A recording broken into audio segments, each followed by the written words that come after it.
The council meeting, we need to convene as the Arvada Housing Authority for a brief meeting. I apologize for our somewhat late start. So if we could have Kristen Rush do a call to order, I'll open the annual meeting of the Arvada Housing Authority.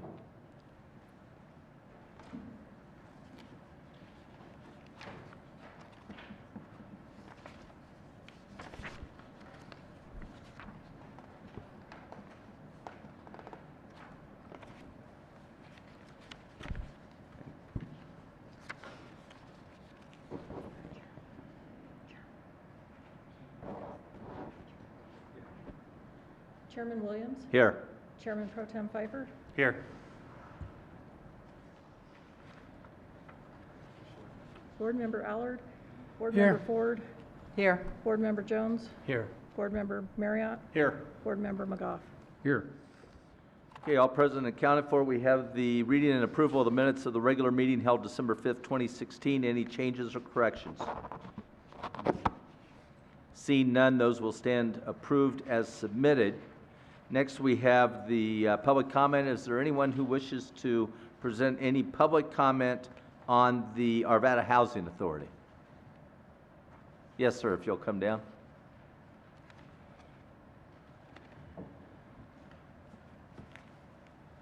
And we have a 3-minute time frame for public comments at this time.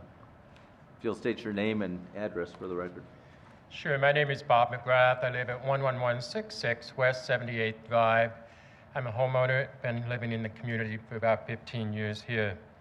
I'd like to go on the record as asking the council and the housing force to be able to appoint an affordable housing task force and to focus on issues like those of us who have 20-year-olds living at home that are wondering where they're going to go once they leave the nest. Right. They like to stay in the community. I'd like them to stay in the community, but we don't see much hope for that in today's housing market. I'm exploring kickstarting an affordable housing community through community funding. And I have 2 questions for the board or the council, if you're able to answer. First one is, would you consider a housing development funded by citizens as opposed to a developer, and bringing a proposal to the council and to the city planning commission for placement of an affordable housing community? And the second question is, how would you weigh and compare an affordable housing development brought by citizens as opposed to a traditional developer, and how would you weigh economic benefit against the need to provide some affordable housing as a balance in the housing mix? So that's my question. Very good, sir. Our procedure will be that we'll have staff get back to you with some All right. responses. Great. Okay, thank you for being here. Thank you. It's certainly a pressing issue, and we recognize it as one. Mr. Talbot? Mr. Chairman, evening to the commissioners and to you, Mr. Chairman. Hopefully a relatively brief meeting. This is our annual meeting. It's required by state statute and the ordinance creating the authority. So I'll walk you through these items, and please stop me if there's anything you want me to answer or bring up a comment. And the first item is looking at our annual assessment from the U.S. Department of Housing and Urban Development. You probably remember this. We get assessed on this annually. It's called CMAP. They take a look at about 16 indicators, and we're rated against those indicators as to how good a job we are doing operating the Section 8 Housing Choice Voucher Program. So we do have the results of that in. I'm pleased to report that the authority scored 130 points out of 135 possible. That gave us a 96% rating. We did have a deficiency. It was under indicator number 11, had to do with inspections. And what it was, we missed out of about 250 inspections we do a year, 3 of those were late. So we were asked to provide some information back to HUD, and indeed that was sufficient to them. So without having to do a plan, they released that deficiency and we're cleared on that one. But that did come up. And if you have any questions on that, I'd be happy to answer it. But other than that, I'd just like to take one opportunity, since we're talking about this, is number one, you have a great staff. I'm really pleased with the staff that are running this program. With Carrie Espinosa, Michaela De Luca, Johnny Yang, and Dina Cody. And just to announce to you that Michaela De Luca, a longtime employee, will be retiring from the authority, from the division and from the city. And Johnny Yang has accepted a promotion up into the position. He's going to be a great addition. So we've had a little bit of a change on staff as well. So if you have any questions, I'd be happy to try to answer those. Nancy Ford. Two things, Ed. I was looking at the chart on the household characteristics of the Housing Choice Voucher Program, and I noticed that in looking at the disabled, handicapped households, that it really jumped from 713 to 717, and all the other categories, except for the very low income, remained relatively the same. Just wanted to ask you what your feelings are in terms of why that jumped. Right, and I'm going to believe that you're referring to the chart in the annual report. Am I correct? Correct. Okay, good. Two general reasons, and it's not as a result of a change in the characteristics of the households in the programs. There's two general reasons. HUD changed the manner in which we define disabled or handicapped, and based on that change in that, we had the numbers changed because of the definition.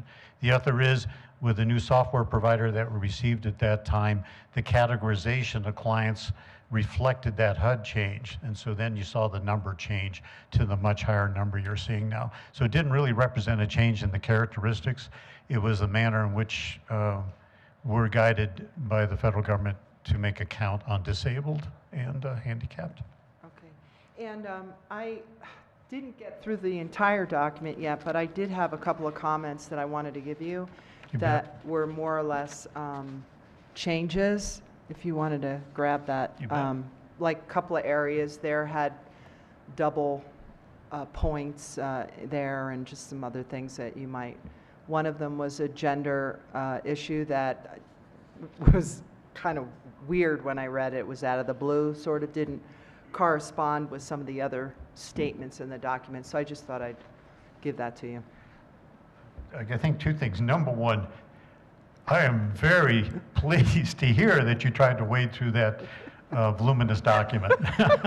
It is, it's a lengthy guide. Well, I really wanted to understand the program, to tell you the truth. So I'm not finished, but if you're interested and I find anything else, I'll be more than happy to Actually, share it that's with great you. because as you can see, and as all of the commissioners and the authority can see, that is a really voluminous document. I wouldn't doubt there's areas there that we could fix or have errors in there. I'm sure that there's some things we could pick up and change or fix. So I really appreciate you taking the time to You do bet. that. It's good to know and understand the program, so. Okay, you may continue.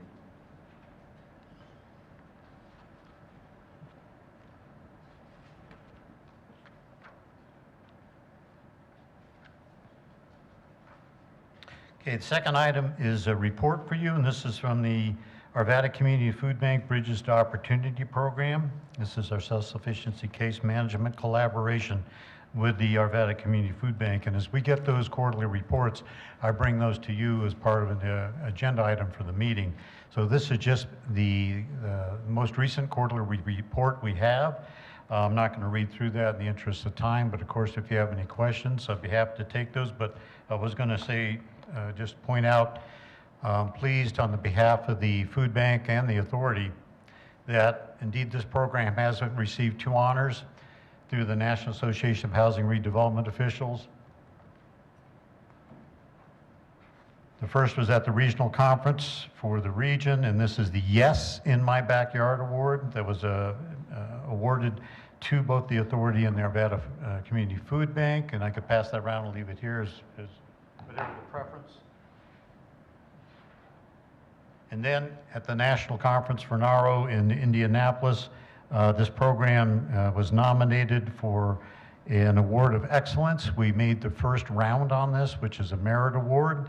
That's kind of the first stage. It was judged worthy to proceed to a jury that will be looking at this particular program potentially for a National Award of Excellence That's a big deal. If this program wins that, that would be pretty prestigious. Really tight competition, so we'll see what happens. And I'll learn about that probably by the national conference in October. So I'll let you know, obviously, how that goes. So with that, if there's any questions? we No can move on. questions. Looks like we have no committee reports and no unfinished business, so you can take us to the new business. And first item on new business is the annual report. Again, this is required and something we present to the authority, and actually we present it to the mayor of the city. It's required, again, that we do so. And again, you've seen this before.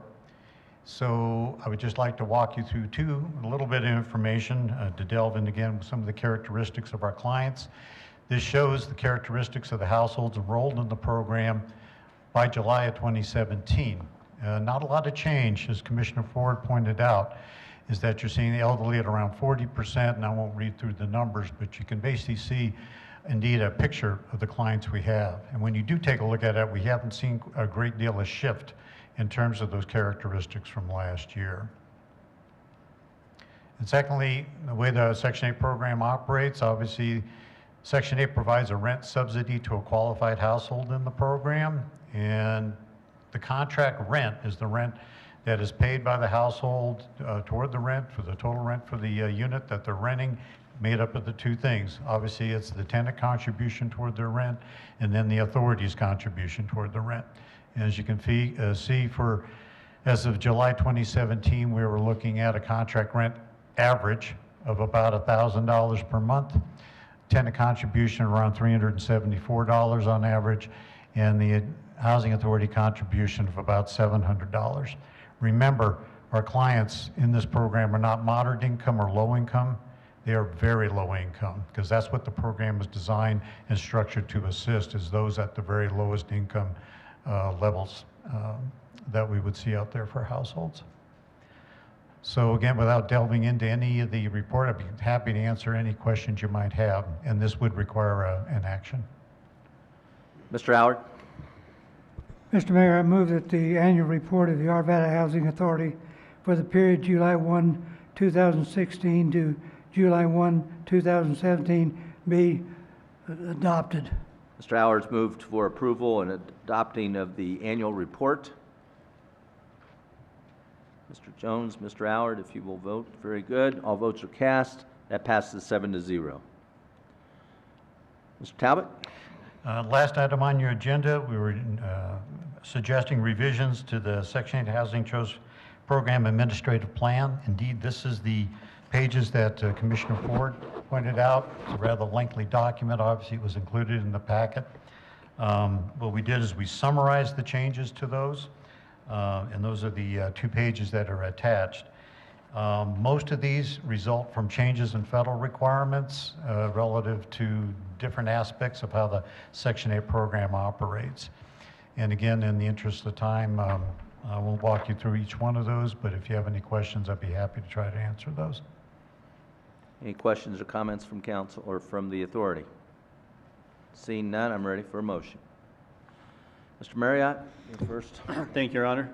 I move that the revisions to the Section 8 Housing Choice Voucher Program Administrative Plan for the City of Arvada Housing Authority be adopted. Motions for adoption of the amendments. All votes are cast. That passes 7-0.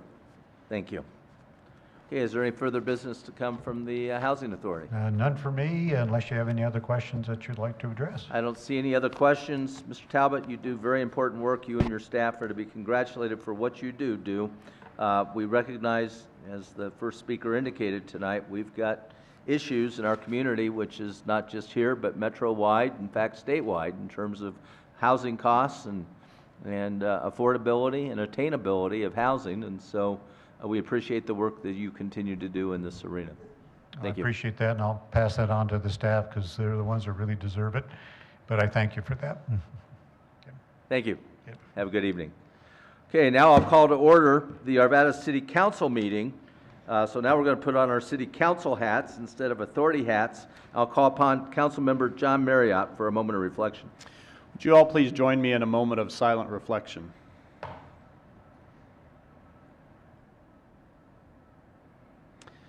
And now I see a bunch of Boy Scouts in the audience. If you all would please come on up to the podium and lead us in the Pledge of Allegiance.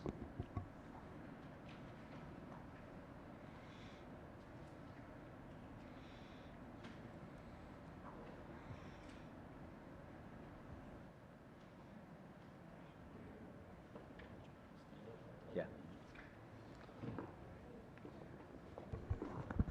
If everyone would please stand for the pledge.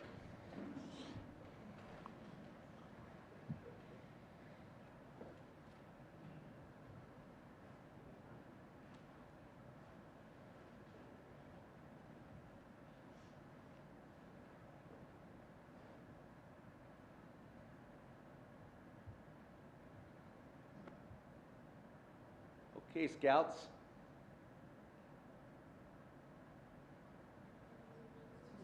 Flag of the United States of America.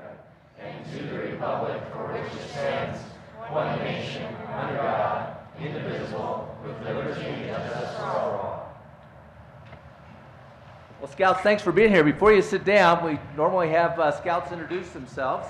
So if we could just quickly go through, tell us your name and what merit badge you're working on. My name is Connor Gordon, and I am working on Communications Merit Badge. My name is Jack Major, and I'm working on Communications Merit Badge.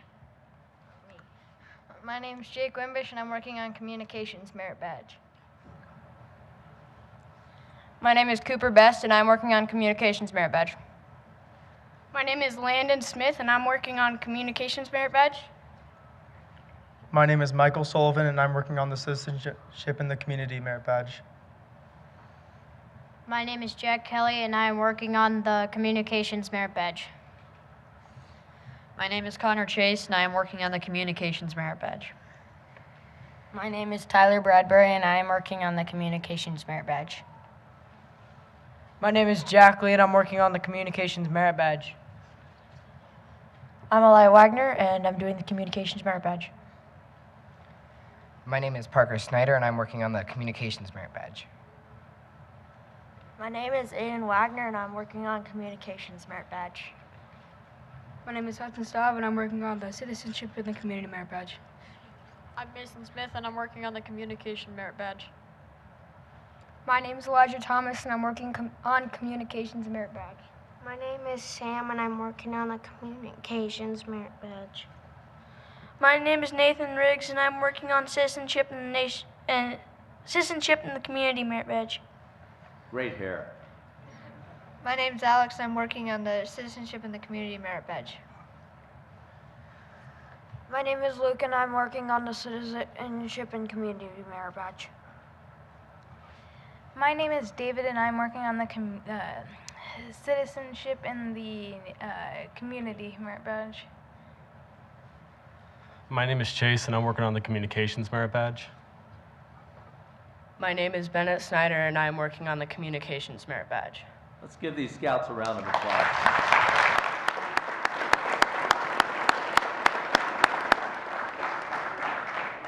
And you're welcome to stay as long as you like, and as long as you feel like you've met the requirements for your badge. We appreciate you being here tonight. Next, I'll call upon Council Member and Mayor Pro Tem Bob Pfeiffer. Yeah, I'd like to ask for the police explorers to come on down. As they're coming down, I'd like to they're a form of scouting, more career-oriented.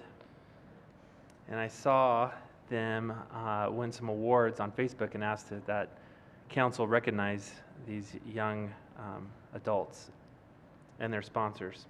The Arvada Police Explorers participated in the annual Colorado Regional Law Enforcement Conference team and individual competitions. The purpose of these competitions is to serve as a learning experience as well as to promote inter-post cooperation and friendship among the explorers. The team took second place in the nighttime tactical event.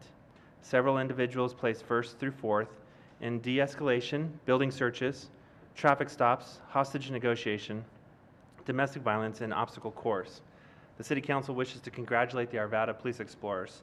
And I got a list of names, and not everyone was there, but I think you all were training as a team, so I want to list out everywhere from their sponsors all the way down to the explorers. Commander Kellogg, Sergeant Dixon, Officer Sauter, Officer Lechuga, Officer Gerber, Officer Apparito, and then the explorers are Ethan Swift, Cade Ishmael, Ali Rutt, Tori DeHara, Chris Vanderwerf, hopefully I got that right, Michaela Merez, Tony Salazar, Garrett Hennigan, Joshua Hart, Lucas Knight, Sasha Raymer, Cynthia Scott, Kayla McNimmy, yell it out. There you go. Thank you. Amanda Yana Sido. Did I get that close? All right, thank you. Joseph Martinez Jr. Now this is the one I even asked my peer here to help me with. Nicholas, and can anyone help me with the last name? Konechny? Okay. And then Beth Williams. So I'm going to come down and give you all a certificate of recognition for the Arvada Police Explorers in recognition for your outstanding achievement at the 2017 Colorado Regional Law Enforcement Conference Competition. And it's presented this 7th day of August 2017 with Mark Williams, the mayor, and all of City Council signing this recognition. So thank you very much. If there's any family members that'd like to come down and get a picture, feel free to come down and with this august group.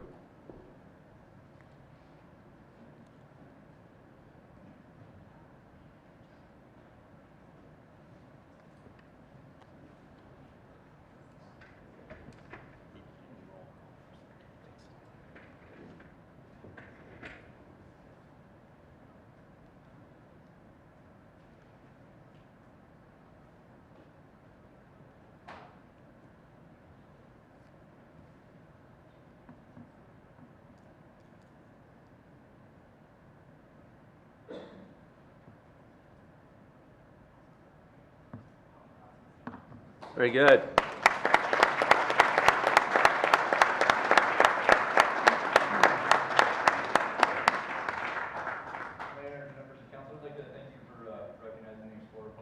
These guys, it's a little known portion of the police department, but they're here every other week training, and throughout the year, just learning different things, different parts of police work. And at the end of, in July every year, that all comes together and culminates in the annual conference, which is what they participated in last month and did so well. And so thank you again for recognizing them. And you just want to come up and introduce yourselves and say your name and correct any anything I messed up. I'm Cade Ishmael. I'm Tori D. Herrera. I'm Michaela Mers. I'm Beth Williams. Thank you. Sasha Raymer. Kayla McNearney. Lucas Knight. Chris Vanderwerf. Officer Dennis Sutter. Officer Kelly Lechuga. Thank you, guys. Thank you very much.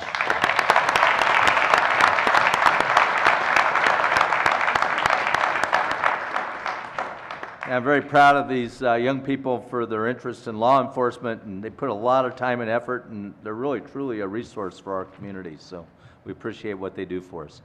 Now, even though we did a roll call as the authority, we still have to do a roll call as City Council, so let's not miss that formality.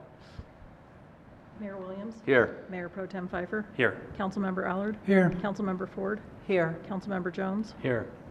Councilmember Marriott? Here. Councilmember McGough? Here. Very good. Now we move on to public comment, and the first of those, we're going to call upon Keith Sorsey. Mr. Mayor? Yes. Sir, I'm sorry. We skipped the approval of the minutes from July 10th and 17th. I'm just trying to move us along tonight. We have the, I've only been doing this for 6 years. So we have the minutes of July 10th and July 17th. Any changes or corrections? Seeing none, they will stand approved as submitted. Thank you for catching that as well. Next up, public comment. We're going to call upon Keith Sorsey first, and after Mr. Sorsey speaks, and Mr. Orchard's going to come down with him, I believe. And then I know that Nancy Ford's going to have some comments as well on this item. Good evening. Thank you for letting me stand here tonight. My name is Keith Sorsey. I'm the president of the Arvada Gardeners. And as such, we administer the Arvada Community Garden, which is at 57th Avenue in Garrison. This year happens to be our 50th year of operation, so we're celebrating our Golden Jubilee. August 19th from 10 a.m. to 2 p.m. As usual, we have door prizes, a potluck dinner, or lunch, I should say. It starts at 11 o'clock. Our put and take table. New this year, we're going to have a fresh pressed apple cider. That'll go along with our standby of plot to pot corn. We have our Golden Shovel Award, which is the People's Choice, the best garden in the whole kit and caboodle. Gift bags for the kids. And Bill, wherever he's hiding, has got some council gifts up here. So we'll distribute those. Zucchini. Yep, it's all zucchini. Who needs friends when you have zucchini? So in this little bundle of love there is a commemorative t-shirt for our 50th anniversary, the Arvada Community Garden history, our open house brochure, and 6 things that you're really not supposed to take in public, but they're wooden nickels. 1 is for yourself and 5 are to distribute amongst your friends. Yes, I'm not going to try to be funny or anything. So I know I only have 3 minutes, so I'm going to try to talk fast. But this year, the garden is sold out. We're very proud of our efforts. We have a lot of new people, and more importantly, we have a lot of younger people. Obviously, we are not going to be able to continue this garden for another 50 years unless we have young people step up and take our places when the time comes.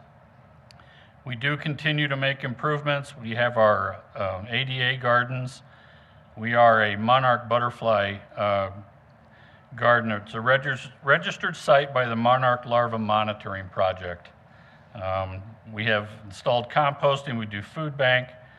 We just started an orchard, and in that orchard, it's a small orchard, but in that orchard we have several heirloom apple trees that we acquired from another nonprofit outside of Cortez, Colorado, the Montezuma Orchard Restoration Project.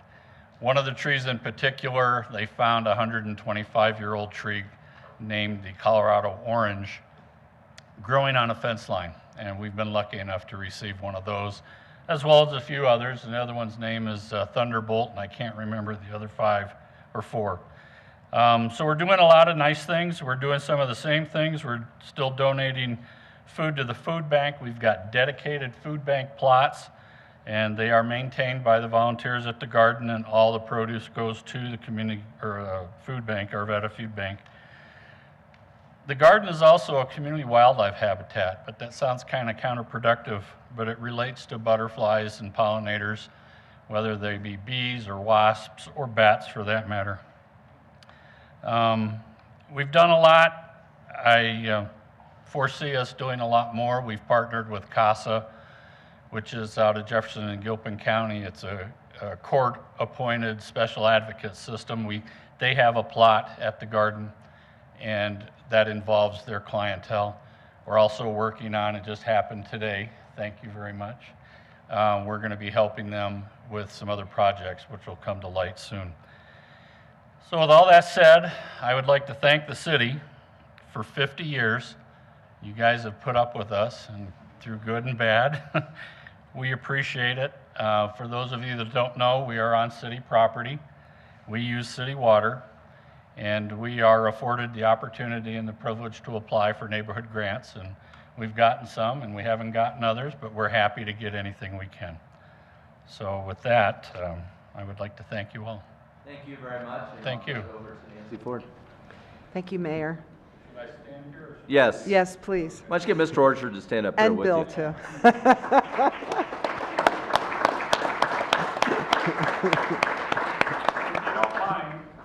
Bill Orchard, we call him our media man, we call him our marketing guy, but he's basically my right-hand guy. I wouldn't be able to have this garden run as smoothly as it does without Bill. And I hate to say that because he's already the Chamber of Commerce Man of the Year and all that, so thank you. Well, having personally been involved with the garden over at the Well House, I have to tell you that you do great great work, so Thank you. I appreciate what you do. And the council does as well, and we are giving you this certificate of recognition. It's presented to the Arvada Community Garden Golden Jubilee from 1967 to 2017 in recognition of providing 50 years of appreciated service to Arvada's gardening community. It's presented this 7th day of August 2017 and signed by the mayor and all of City Council. Thank you. Thank you very much.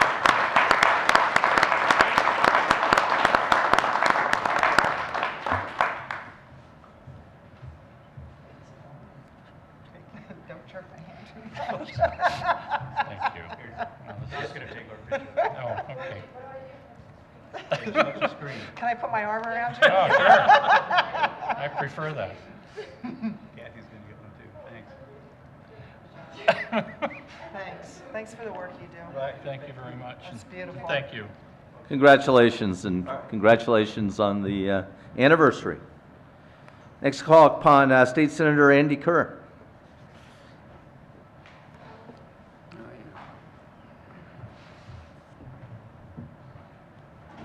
Thank you, Mr. Mayor and City Councilors. I appreciate this opportunity to address you this evening and introduce myself. I'm State Senator Andy Kerr. My address is 1680 South Iris Way in Lakewood. I'm sure you don't get too many folks who introduce themselves with a south address here in the Arvada City Council chambers. My wife did grow up here in Arvada and is a graduate of Arvada High School, so I do have some roots. Introducing myself this evening and throughout many of the City Council chambers throughout Congressional District 7, and I'll just leave any politicking at that point for there, but I did want to introduce myself. I am also a Jeffco Schools graduate from Green Mountain High School, and my wife and I are raising our 3 kids here in Jeffco, all going to our public schools.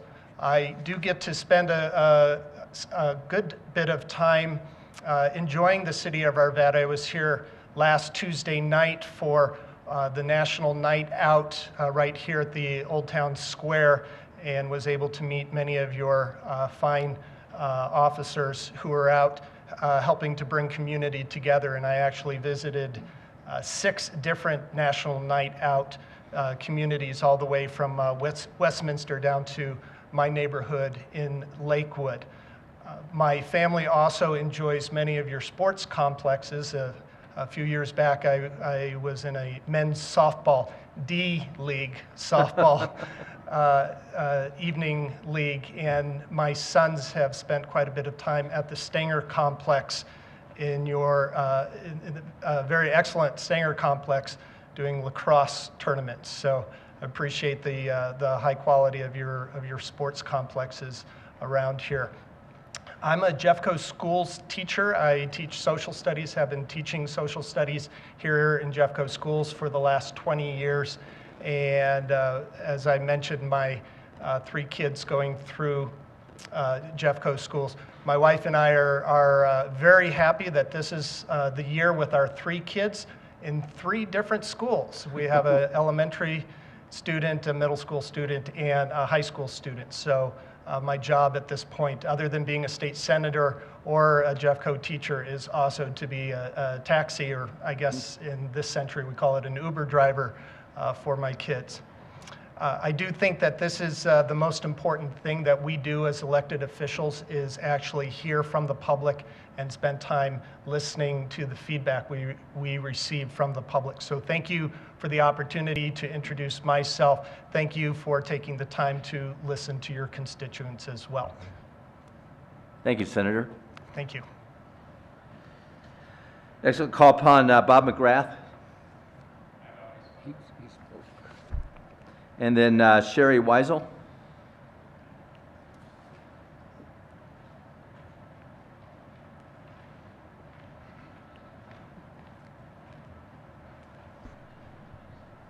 Mr. Mayor, Council, thanks for hearing from one of your constituents this evening. I'm here to state that I'm in favor of the Arvada City Council becoming the Arvada Urban Renewal Authority Board of Commissioners. I'm in favor of the Arvada City Council becoming the Aura Board of Commissioners for 3 reasons. The first is the City of Arvada elected officials must be accountable to the citizens of Arvada for any and all tax money collected and spent on behalf of the city, what I call taxpayer transparency.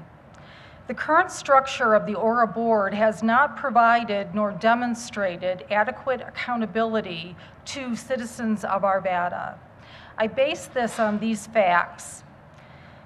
The Aura financial documents and 2017 budget do not provide adequate detail into the Aura financial operations. Revenues and expenditures are not sufficiently detailed. The 2016 financial system is missing from the Aura website. This is a taxpayer transparency issue. Aura project information is not readily available. Information regarding potential Aura projects, criteria to score and select Aura projects, process to encourage, identify, and select Aura developers, current Aura project plans, current project revenue and expenditures, and so forth are not listed on the website. Again, a taxpayer transparency issue. The current Aura board meetings do not provide an easy and open and transparent access for citizens of Arvada to participate in and understand Aura business. Aura board meetings are not broadcast on government TV, and audio of Aura board meetings are not available for download from the Aura website. Aura states that they value and include citizen input. I am not able to find any record of citizen outreach. Elected officials will demonstrably value citizen input. It is time for the Arvada Urban Renewal Authority to consider integration of affordable housing and sustainable building practices into Arvada Urban Renewal. To this end, City Council members will be naturally and directly aligned with the citizen of Arvada values. Thank you. Thank you for your comments. Next, I'll call upon Mindy Moore.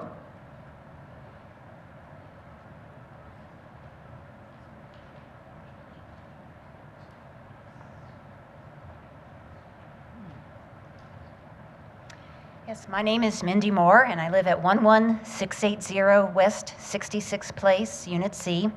And I want to thank the mayor and all the council members. I know you do a lot of hard work for the city of Arvada. Thank you for your time and everything that you do. And I appreciate the opportunity to speak to you.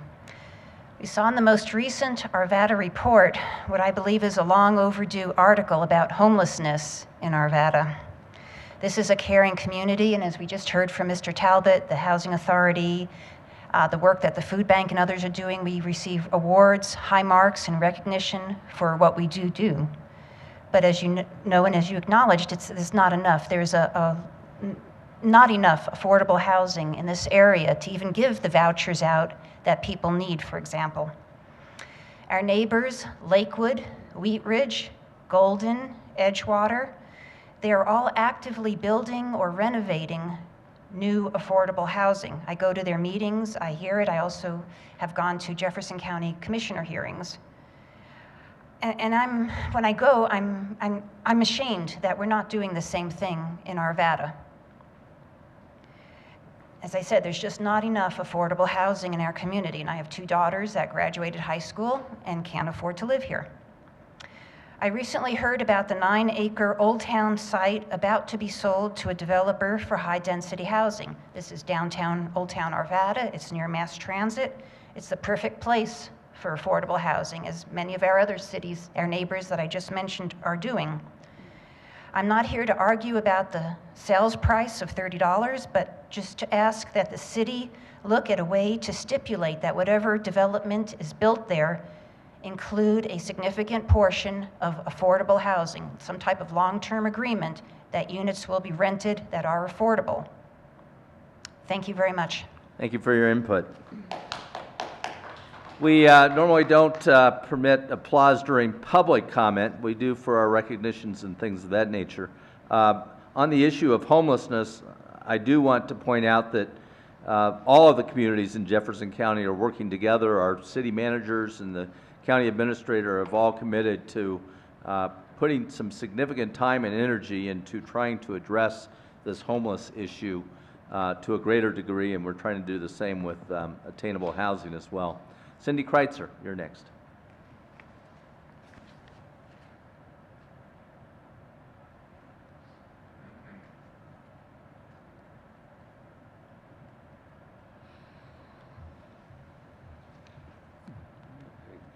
Good evening, Mayor, council members. Good evening. Cindy Kreitzer, 9200 Grandview Avenue.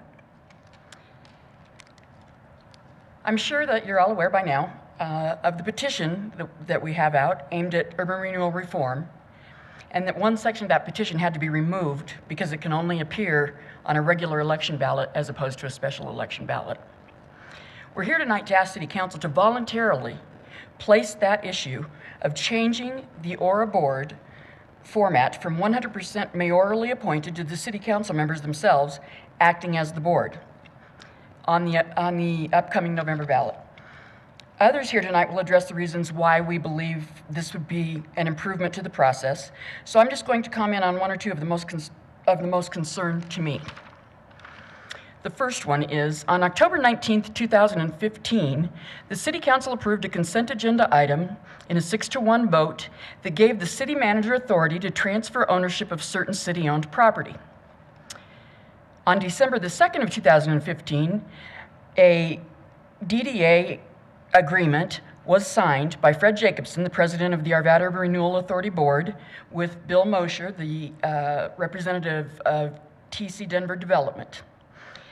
This agreement included the sale of the 9 acres of property, some of which is owned by the city of Arvada, or will be owned by the city of Arvada. At the time, the entire property was valued at a little over $4 million. That was sold, or is being sold, to the developer for the price of $30. The Jeffco tax assessor now values that property closer to $6 million. And it was not until 18 months later, in June of this year, that the council members became aware of this sale price from a Fox 31 news report. Although the current board of urban renewal says they are working to improve transparency, this is certainly not a good indicator of that. Also remember that the mayor is a member of that board and appointed the other members. He could have chosen to tell all of you about that $30 price tag prior to this last June. We are not asking that any of you make this change. All we are asking is that you voluntarily put it on the November ballot. Thank you. Thank you for your comments. Mr. Bruce, did you wish to speak or just be put down as? Thank you. Robin Kupernick.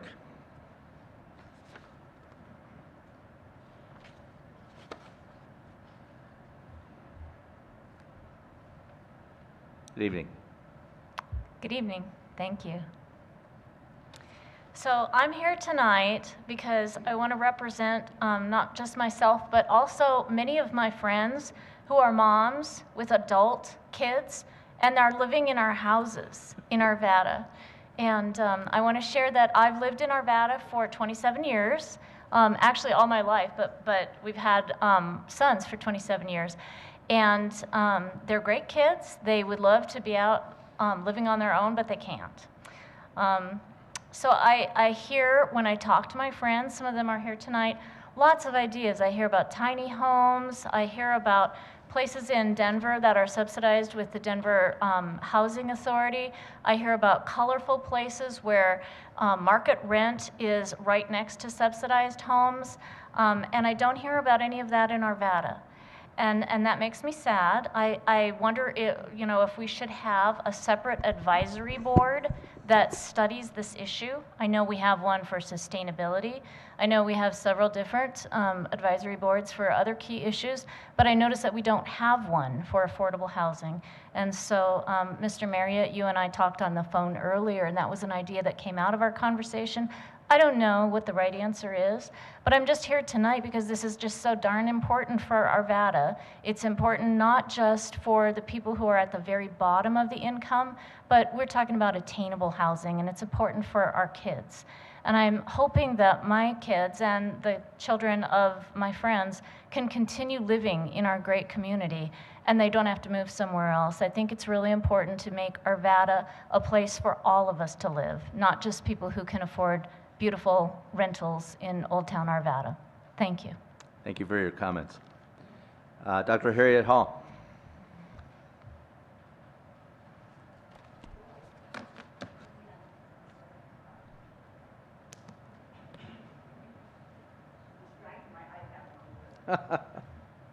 Good evening.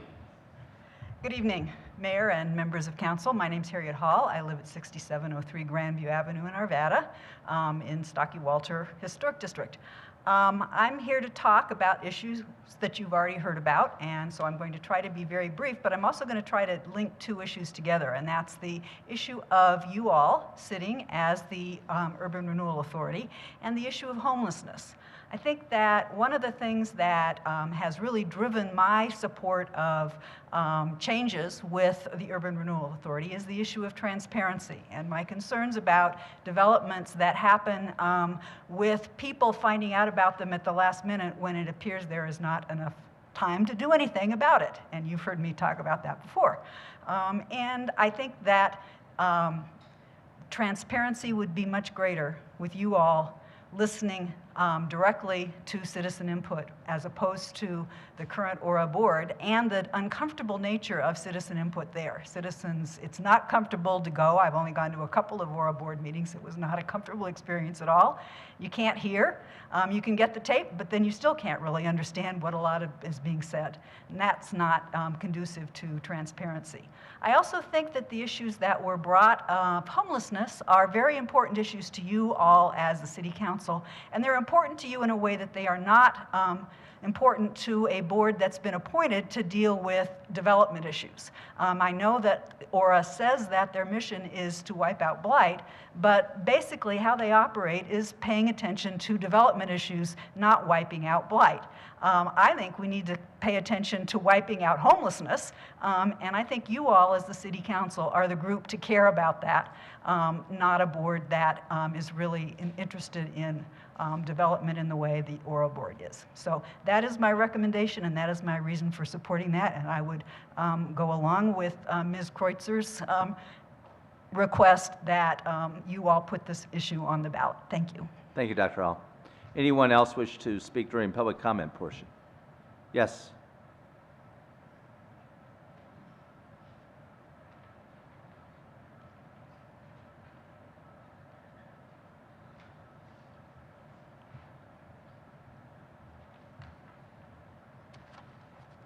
Good evening. My name is Nancy Young. I live at 7706 Robinson Way. Last Wednesday, on August 2nd, I attended the Board of Commissioners meeting for Arvada Urban Renewal. During the meeting, it was revealed that their website has had 4 times normal hits. That is huge, given the, of course, 9 acres for $30 investigative report and the petition that's circulating. However, the board chairman asked, how many inquiries have we received? The answer took my breath away. None. Not one person turned to Urban Renewal for answers. Not one inquiry. Why? Why are citizens not asking Urban Renewal when they have questions? My conclusion, the citizens do not trust the Urban Renewal Board. They are not accountable to the citizens in any way. And as you've heard, there's a lack of transparency. The commissioners are all appointed by the mayor, who also has appointed himself, not accountable to the citizens. And they all serve for 5-year terms. That means someone can sit on that board for 15 years That's a long time for one perspective. To address these issues, I totally support the idea that this council put on the ballot this year an initiative to change the Board of Directors, the Board of Commissioners of Urban Renewal to the City Council. Let the voters decide this issue. One last thing. I would like to ask if there's anyone in the audience who supports this notion. Could you please stand up?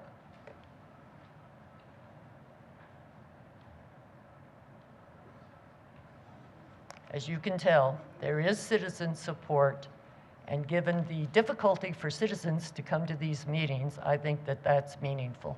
Thank you. Thank you. Anyone else? Thank you all for your public comment. We'll move now on to new business. We have several items on the consent agenda. The first is a resolution approving a Fifth Amendment to an employment agreement between the City of Arvada and Mark Devon as our city manager. The second one is a resolution approving a 24th Amendment to an employment agreement with Christopher Daly as our city attorney. Third one is a resolution approving a Fourth Amendment to an employment agreement with David Cook, our presiding municipal judge. You can tell by the amendments how long each of these have been with us. And that will be the ones for the consent agenda at this time. Mr. Marriott. Thank you, Your Honor. I move that consent items 17-075, 17-076, and 17-077 all be approved. Motions for approval of those items listed on the consent agenda and previously reviewed. All votes are cast. That passes 7-0. Next, we will have a brief presentation with regard to consent agenda item R17078, a resolution authorizing an agreement by and between the City of Arvada and the Regents of the University of Colorado, a body corporate, for and on behalf of the University of Colorado Denver College of Architecture and Planning and the Hometown Colorado program in an amount not to exceed $120,000. Mr. Devon. Yes, Mr. Mayor, members of the council, Councilmember McGough asked us to pull this off the agenda so we could give you a little bit more perspective verbally on it, and for that, Community Development Director Rita McConnell will provide you with a brief presentation. Thank you, Mr. Mayor, council members. The Hometown Colorado Initiative Program is a contract for a partnership with the University of Colorado Denver and the City of Arvada. This partnership connects academic learning with practical experience for the purpose of enhancing the livability of the community. The projects are done by graduate students with faculty guidance and city staff oversight. Work product expectations are the same as if we contracted for consultants. The selected projects are related to the implementation of the comprehensive plan and City Council strategic results. The projects also help address pressing issues that city departments have been unable to attend to with limited staffing, resources, and funding.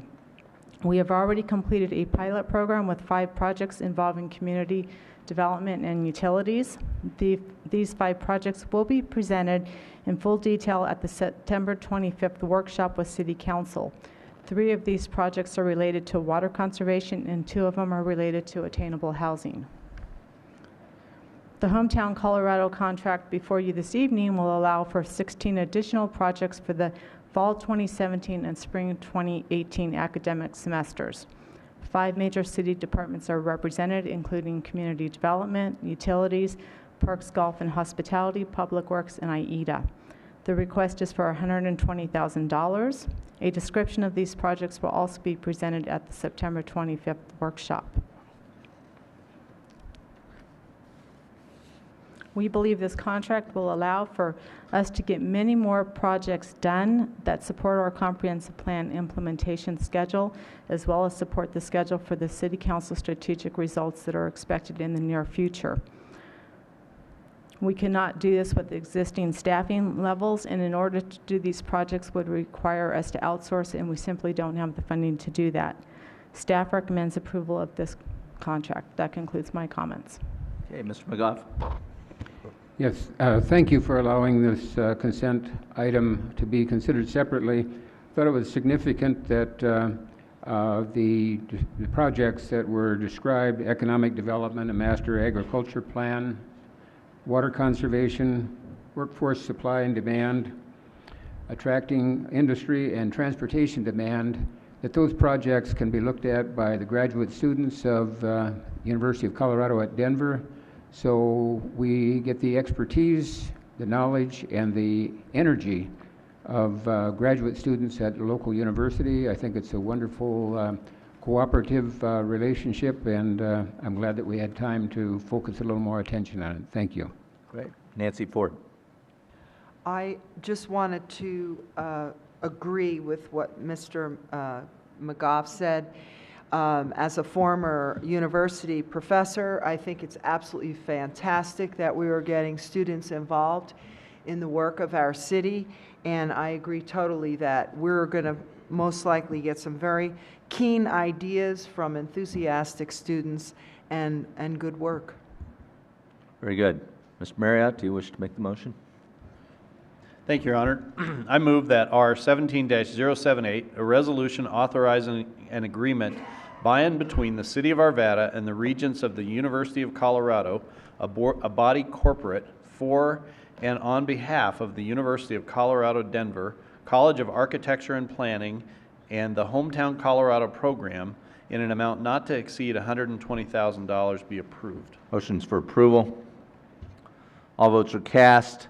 That passes 7-0. I presented down at the Metro Mayor's Caucus this month on Arvada's involvement with this, and I can tell you there's a number of other mayors and communities that are anxious to follow in our footsteps in years to come on this program. So I think it's a great program, and really appreciate the initiative of staff to seek out the opportunity to work in concert with the University of Colorado on this program. Okay, next we'll move on to resolutions. We have R 17079, a resolution of the City Council of the City of Arvada, Colorado, pertaining to certain undeveloped land owned by the city and known as the Pomona parcel. Mr. Devon. Yes, Mr. Mayor, members of the council. This has been an issue that has been ongoing discussion for a couple of years or so. What this attached resolution has offered is as a means of bringing some clarity with respect to the city's intentions concerning what we call the Pomona parcel, keeping in mind the concerns of the neighborhood, as well as keeping in mind the concerns and responsibilities to the broader citywide community. The resolution describes the parcel, and then we go into a little bit of history because we felt it provided some context for your decision tonight. It effectively bifurcates the parcel into a western portion, which is largely encumbered by existing certificates of participation in the development of the police station, and an eastern portion, which there is no similar encumbrance, and where there's a lot of passive uses, bicycle motocross and things of that sort that have largely been developed by the neighborhood residents themselves over a great many years. This resolution, staff believes, is a step forward in that it declares the City Council formally on record with respect to the Pomona parcel's factors and current plans, specifically recognizes the eastern unincorporated portion and addresses some of the concerns around existing open spaces and active recreational uses as something the council values and wants to continue to keep largely in its current state. Staff recommends approval of the resolution, which we offer for the council's consideration tonight. Thank you. I have one person who's signed up, Jack Tillman. Mr. Tillman?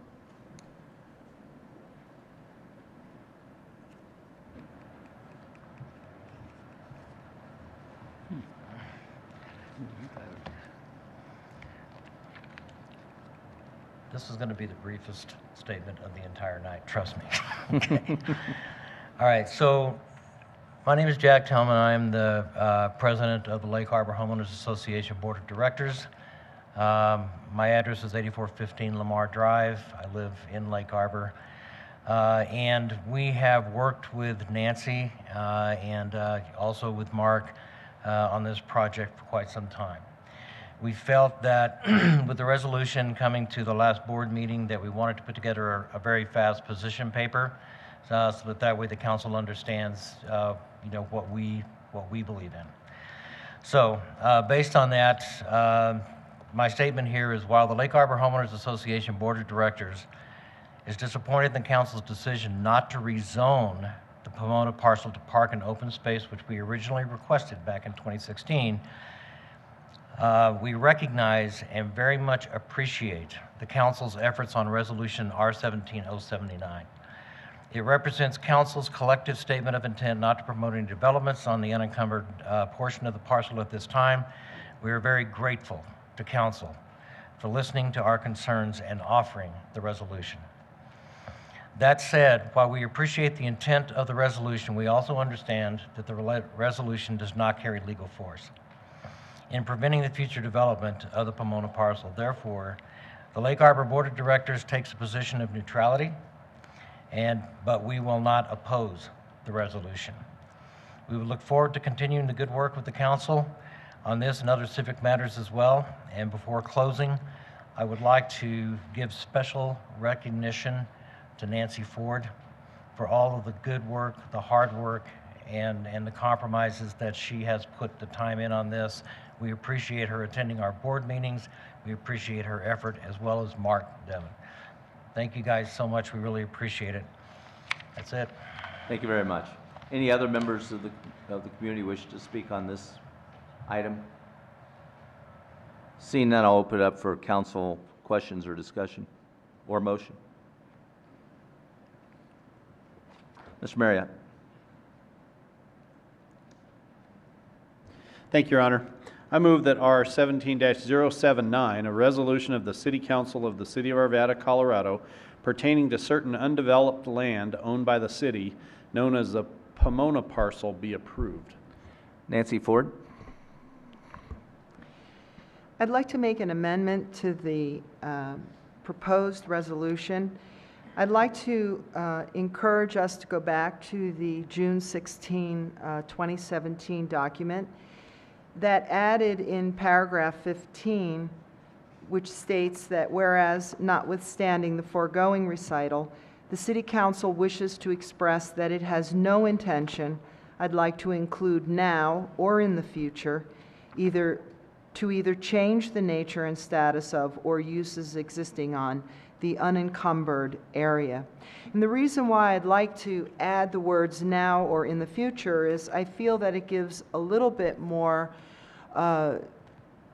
oomph, a little bit more strength to our statement that we believe that having the parcel to the east, the unencumbered area, is really of great value, not only to the residents, but to Arvada as a whole, because it represents community engagement, which we all stand for as City Council. We have talked about not encumbering future City Council members. However, in Section 1, we state, we formally express the City Council's support of continuing the status of and uses on the encumbered area of the Pomona parcel as set forth herein, and further indicates its intention to preserve flexibility with respect to future uses on the encumbered area. So as part of this resolution, we have already, I feel, taken care of the idea of not holding future council members tied, because we do have the western portion where there is some space if there are needs in the future for future city councils, that we have that area to work with. So I'd like to make that amendment to include now or in the future. Discussion of the motion to amend. Mr. Marriott. Thank you, Your Honor. And thank you, Ms. Ford, for making that amendment. I'm going to be voting no on that amendment, only just because I feel like it's unnecessary. I don't believe that adds anything to this resolution in any way, shape, or form, and other than adds complications. So I think the intent is exactly the same regardless of how it is, and so in this particular case, I'm going to be not for that amendment. Mr. McGough. Yes, I'd like to ask Ms. Ford to just be very clear. I tried to follow, as you were mentioning here, since our paragraphs are not numbered, and you mentioned paragraph 15, I'd like to make sure what's the specific language that you wish to add and to which paragraph? So to the paragraph that currently says, whereas the City Council also believes, however, that with, excuse me. If I could just jump in here, I might be able to provide some clarification for Councilmember Ford. Thank you. It's the second to last whereas clause. And so the language that would be, that's suggested by Councilmember Ford is in the second line where it says no intention. The new language would be now or in the future, and then you'd continue on with that sentence. So it's just the language is now or in the future, and it's directly following the words no intention in the second line of that whereas clause. So it would read then, the City Council wishes to express that it has no intention now or in the future to either change the nature and status of or existing uses on the unencumbered area. That's correct.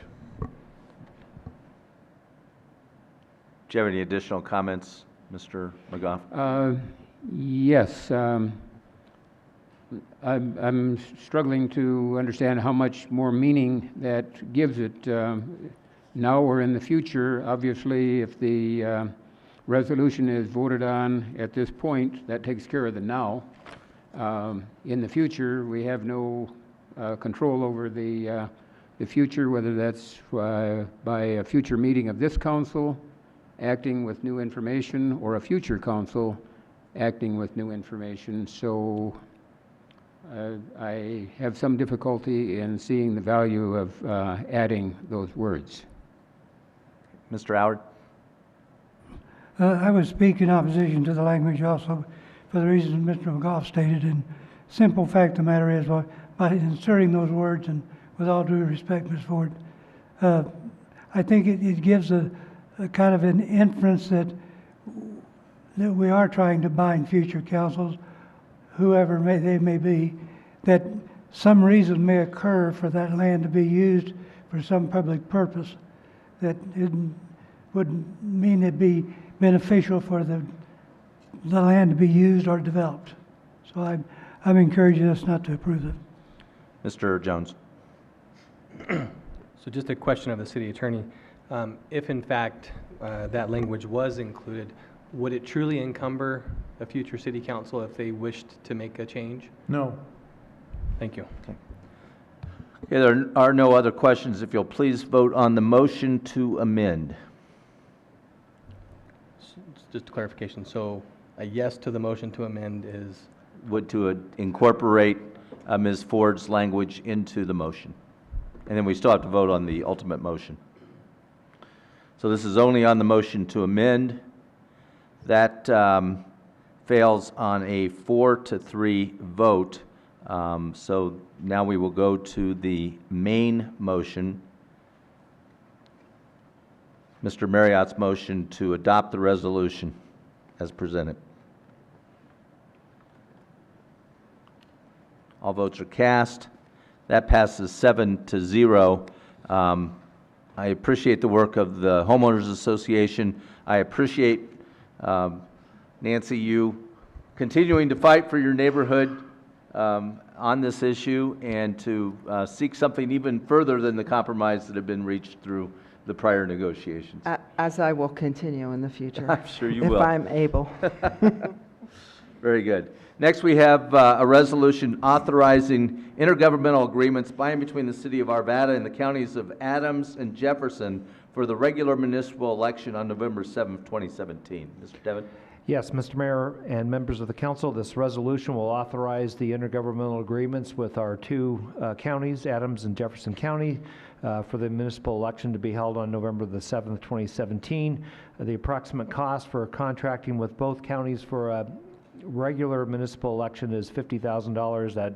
That amount of money is in the city clerk's program budget, and we recommend approval of the resolution. Good. Mr. Pfeiffer? If there aren't any questions, I'll make the motion. You may proceed. I move that Resolution 17-080, resolution authorizing intergovernmental agreements by and between the City of Arvada and the counties of Adams and Jefferson for the municipal election on November 7th, 2017 be approved. Motions for approval. All votes are cast. That passes 7-0. Thank you.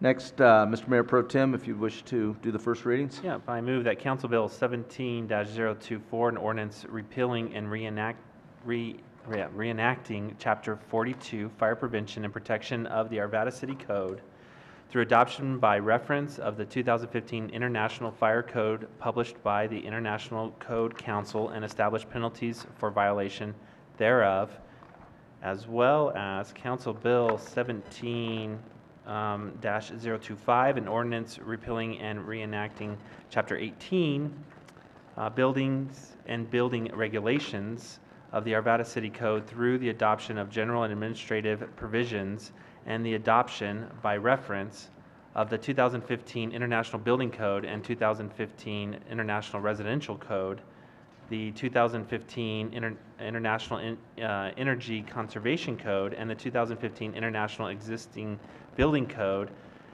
the 2015 International Fuel Gas Code, and the 2015 International Mechanical Code, the 2015 International Plumbing Code, the 2009 International Property Maintenance Code, the 2014 National Electrical Code, and the adoption of the penalties for violations thereof be approved on first reading, ordered, published in full, and the public hearing date to be set for August 21st, 2017 at 6:30 p.m. Motions for approval on first reading. All votes are cast. That passes 7-0. Thank you very much. Next, we have the second quarter financial presentation. Mr. Archer.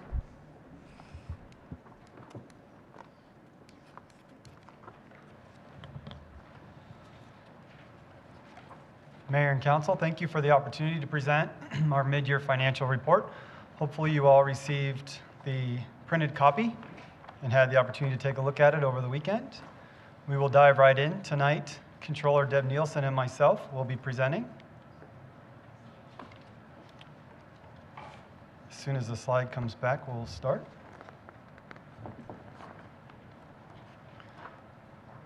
Revenues continue to trend positive, and we'll talk a little bit more about this in the upcoming slides. Expenditures are in line with budgets. This is a representation of a commitment to long-term planning and then implementing those plans. Commercial growth is increasing in the city, lending increased use tax in the form of building in general. And we'll talk a little bit about the hailstorm on May 8th and the effects it had both for the citizens of Arvada and then for the city of Arvada. First, we would like to lead off with a few performance measures that we would like to draw your attention to. The first measure is related to City Council's established fund balance goal for the general fund of 17% of our operating expenditures. Through a growth time, we are expected to keep our fund balance above that 17%, and that has not been a problem for the past few years. As we saw in 2008 and 2009, we did get close to this required fund balance goal, and when we establish our budget each and every year, we represent where we are in relation to this goal. Later on in September, we will show you our 10-year model, which shows that in each and every year, we are above this 17%. Currently, we sit at about 44% of our operating expenditures. The second measure I'd like to draw your attention to is related to citizens and how they report how they feel safe in their homes. If you notice, in 2014, we were below our goal of 80%. With the implementation of our neighborhood sector policing effort, we have grown and gone above that percentage. We are excited about that and look to continue to grow how people feel in their homes. Mr. McGough's got a question. Yes, I'm sorry I didn't get a chance to ask a little bit sooner. On the graph chart you were looking at, I was confused as I read it, and you didn't provide me any clarity as we went through the green line going across there. I would think would be at the 17% that we had talked about, but it's not. So it's Nice catch, Councilmember McGough. That line's actually across at 25%, which is what all of our other funds are required to be. And so it's actually a mistake. It should be listed at 17. So it should be in the... Should be a little bit lower than that. Okay, okay, then that's what I thought I understood, but the numbers didn't match, so thank you. The next two measures we'd like to draw your attention to are related to council strategic goals. One, the redo of the Westwoods Clubhouse. Many of you have had the opportunity to go out there on a field trip and see where we are from a progress standpoint. We have completed all but the final, which is the actual construction. Current plan calls for the construction to be completed in January of 2018, approximately a year in advance of the goal, and we are very excited of the progress that is going on out there. Second measure relates to high-speed internet connectivity for each of the city facilities. As you can see, we were below our goal in 14 and 15. We've ramped up our efforts in 16 and 17 and hope to be able to meet that goal sometime in 2018. We'll now jump a little bit into the numbers. The general fund, as you can see, everything is positive. We'll talk a little bit more about sales tax, building revenues, and interest revenue. Property tax is sitting at approximately 3.6% year-over-year increase. It's a little bit more than our budget. This growth is directly related to the expansion out west, with the homes coming online a little sooner than we expected. Sales tax we'll talk about. Building revenues, like I said. Auto use tax is seeing a 20% growth. That is a surprise to us and is directly related to the hailstorm. As many of you were a part of that hailstorm, your automobile may have been damaged. As you get that automobile repaired, the parts that you purchase for repair are taxed. The city then receives that tax and is deposited into this line item. On the expenditure side, as we talked about already, city staff is doing a wonderful job in monitoring each and individual line items, and we hope to continue this practice as we move forward. As we dig a little bit deeper into sales tax, overall growth is 5.1%. Approximately 1.5% of that is related to internet sales. The rest of the growth, approximately 3.6%, is related to increases in various categories. Specifically, retail hardware and office supplies, equipment, and computer are seeing double-digit growth. This has continued for the past 3 years. As you see, we have a negative on liquor sales and telephone equipment and service. We're a little surprised at liquor sales, as liquor continues to be a growth category in Arvada. We are down 2%, but we do feel that this will return to its normal growth pattern as the year moves on. Is that in part due to the closure of the liquor store at 64th and Ward, and probably reduced sales at the Independence Liquor Mart? I can't talk specifically about individual stores, I but appreciate that. the answer is yes. Okay. Ultimately, on the telephone and equipment service, we also have lost a couple of stores that were selling equipment, and we do feel like that will return to its normal growth pattern as those stores are filled back in. We put a monitor on furniture, appliance, and flooring. That is growing, but it's not growing as fast as we were expecting. The next two are graphical representations of building revenue, and then ultimately what the hailstorm has done to permits. As you can see, we've had overall growth. So the blue bars represent the general fund building revenue received quarterly for the last 5 years. You see that that has continued to go up. What you will notice is the line with the yellow boxes is our single-family detached permits. That has been our growth factor for the last 5 years. That number came down in the second quarter of 2017, meaning it has slowed down. Now, certainly, it's not like it's coming to a screeching halt. We just issued less permits than we have last year in 2016 and in 2015. But if you roll back the clock, and we've talked about this before, into 2019, that issuance was greater than we had in an entire year, 2008, an entire year, 2009. So we're still growing, just not as fast as we were before. The catalyst to the increased revenue is related to the hailstorm. The hailstorm happened on May the 8th. This chart represents the roofing permits that were issued. As you can see, within 1 week of the hailstorm, our roofing permits started to increase. 47, 118, 229, on and on and on. And this has continued through the month of July and August. The last time we had a hailstorm, 2009, this activity continued all the way until the next year. We are estimating that there could be upwards of 4,000 homes that will require additional or work done on their roofs. Deb Nielsen, Controller, will continue the presentation.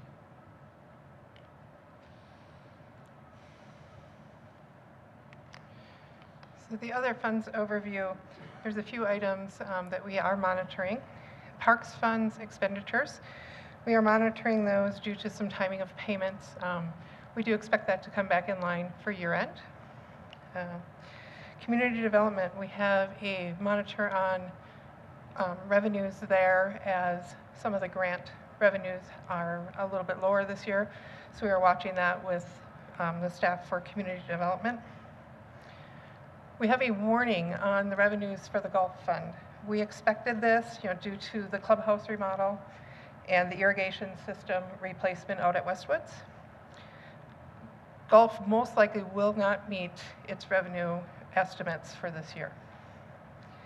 Golf staff is working very diligently to keep spending in line and working with finance to monitor both revenues and expenditures. The risk management fund also has a warning on expenditures that is due to some multi-year large claim settlements that have happened the first part of this year. We will also be seeing expenditures due to the May 8th hailstorm to city vehicles, city buildings. That has not hit in the first half of the year. We'll start seeing that during third and fourth quarter. Otherwise, all the other funds are doing really well and expected to meet and exceed their revenue budgets. Investments, if you recall, the city's investment activities are in order: our safety, liquidity, and then yield. There have been a few changes within the investment area this year. We added a portion of our portfolio is managed by an outside advisor. This portion of the portfolio is actively managed, which means the investments can be sold prior to maturity. They are usually sold due to managed duration of the portfolio, yield, or diversification.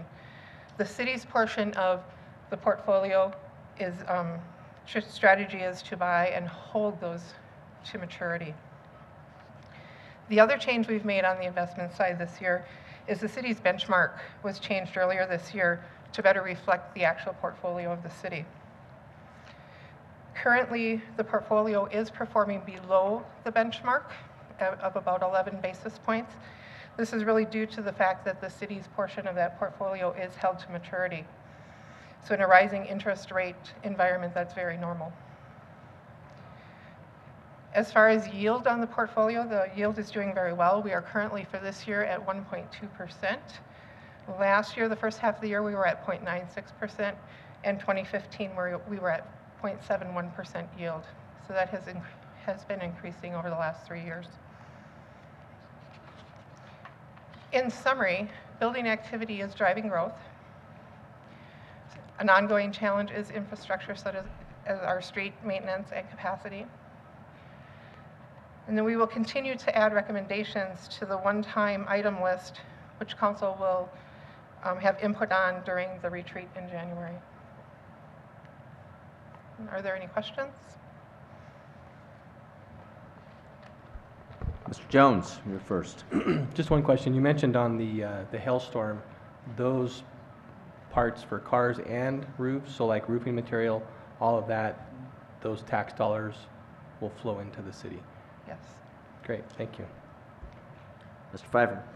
Kind of comments and questions. First, I'd like to just compliment you on the report itself. I think there's a lot more clarity in here. I also like the details around, obviously we're all focused on street funds. What I like is to see the updated numbers of how much it costs per lane mile for the different techniques in maintaining our roads. So I appreciate you actually highlighting those and explaining those in more depth. And then the other question I have is this particular format on our website? Is it up there like a magazine where people can go in and look as Yes. well? Okay. It will be posted tomorrow. Okay. Because I've never looked online because we've had the pleasure of the beautiful printed version, so I was just curious how it We looked online. print very few copies. Everything Right. else is online. Okay. Thank you very much, and good job. And I want to give credit to the Public Works Department for the streets information. They worked very hard to get that put together, so Does we that appreciate come out that. of any of our dashboards or any of our other futuristic tools? Yes. When do we get to see those? Do we get a demo on those anytime soon? Should be able to see it now online. Okay, great. I'll go look. Thank you. Okay, that completes the second quarter financial presentation. Thank you all very much. Let's do a quick stand in place and let the applicant get set up for the public hearings.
Okay, at this time, I'll open the public hearings on R-17-081, a resolution setting forth certain findings of fact and conclusions as to the annexation of certain land into the city of Arvada, Colorado, Trinity Storage Annexations number 1 and 2, 15350 State Highway 72. Same time, we'll consider Council Bill 17021, an ordinance annexing certain land into the city of Arvada, Trinity Storage Annexation number 1, 15350 State Highway 72, and Council Bill 17022, an ordinance annexing certain land into the city of Arvada, Trinity Storage Annexation number 2, 15350 State Highway 72, and Council Bill 17023, an ordinance rezoning certain land within the city of Arvada, Trinity Storage, from Jefferson County SR2 Suburban Residential to City of Arvada PUD BP Planned Unit Development Business Professional, and amending the official zoning maps of the City of Arvada, Colorado 15350 State Highway 72. And then finally, the Trinity Storage Preliminary Development Plan at 15350 State Highway 72. Mr. Devon? Yes, Mr. Mayor, members of the council, Rita McConnell, Director of Community Development, will lead off this presentation. Thank you, Mr. Mayor, council members. This proposal will allow for the development of a 3-story self-storage facility designed in compliance with the recently adopted self-storage design requirements. A second lot on the northern portion of the property will be developed in the future and will require a separate preliminary development plan. Staff finds the proposal in compliance with the comprehensive plan. This property is within the city's future growth area, and the future land use map indicates mixed uses for the area. This project contributes to this mix of uses and also fulfills an unmet need in the area. The proposal also complies with the Land Development Code. As allowed in the preliminary development plan process, 2 modifications are requested. One pertains to reducing the 20-foot buffering width to a 10-foot width adjacent to the western boundary. The 20-foot buffer is typically required when non-residential development abuts residential development. Staff supports this modification as the parcel to the west is zoned residential in the county, but is also vacant. The future land use plan of both Jefferson County and the city indicates commercial and mixed uses for this parcel, and no buffer is required for these types of uses. The other modification pertains to fencing along the southern boundary. The applicant is proposing an iron ornamental fence versus a solid fence. In exchange, the applicant has also increased the buffer to 75 feet in this location where 20 feet is required. Staff supports this modification given this large buffer area and adjacency to the railroad tracks, which mitigates the need for the fence as a visual buffer.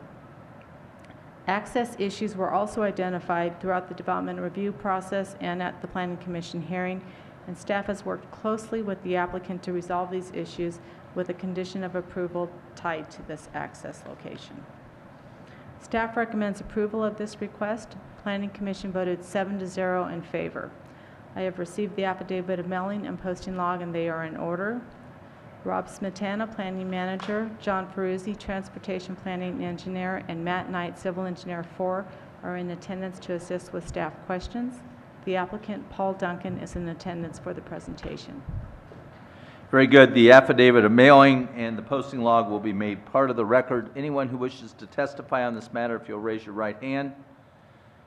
Do you swear or affirm that the testimony you're going to give in these proceedings will be the truth, the whole truth, and nothing but the truth? I do.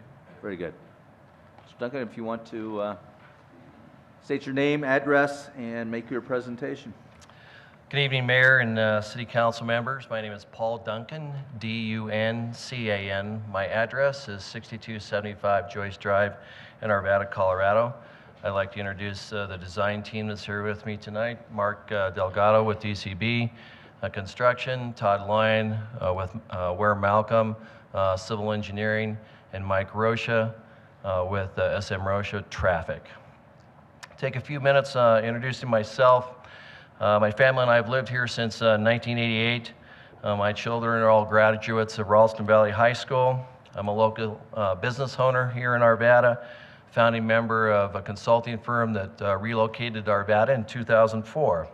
2015, my company was honored to be a Colorado Companies to Watch. I'm currently an active member of the AIDA Economic Development Association, and I've been active for 8 years with that. My personal core values are ownership, community, integrity, respect, and optimism. So location, why in Arvada?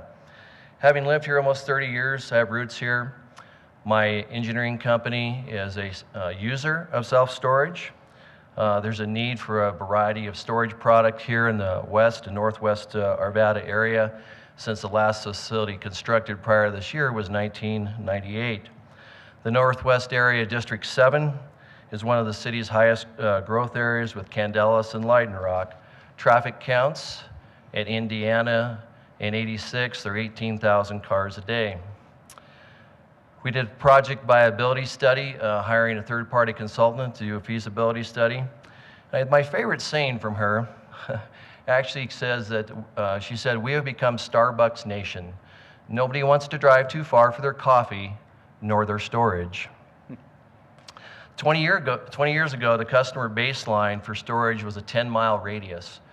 Today, that's shrunk down to 3 to 5 miles maximum for where people are willing to drive for their storage. DSI stated in November 2016 that the market is exceptional for the 3-mile radius with 99% occupancy in the 2 existing facilities. Those facilities were rechecked in June, and the occupancy rates were 96% at both of them at that time. Our user base will consist of businesses, single-family residential, and multifamily.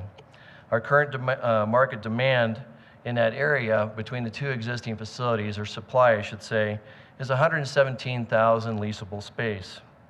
These facilities that exist, plus the new one being constructed, only account for 40% of the current market per capita demand.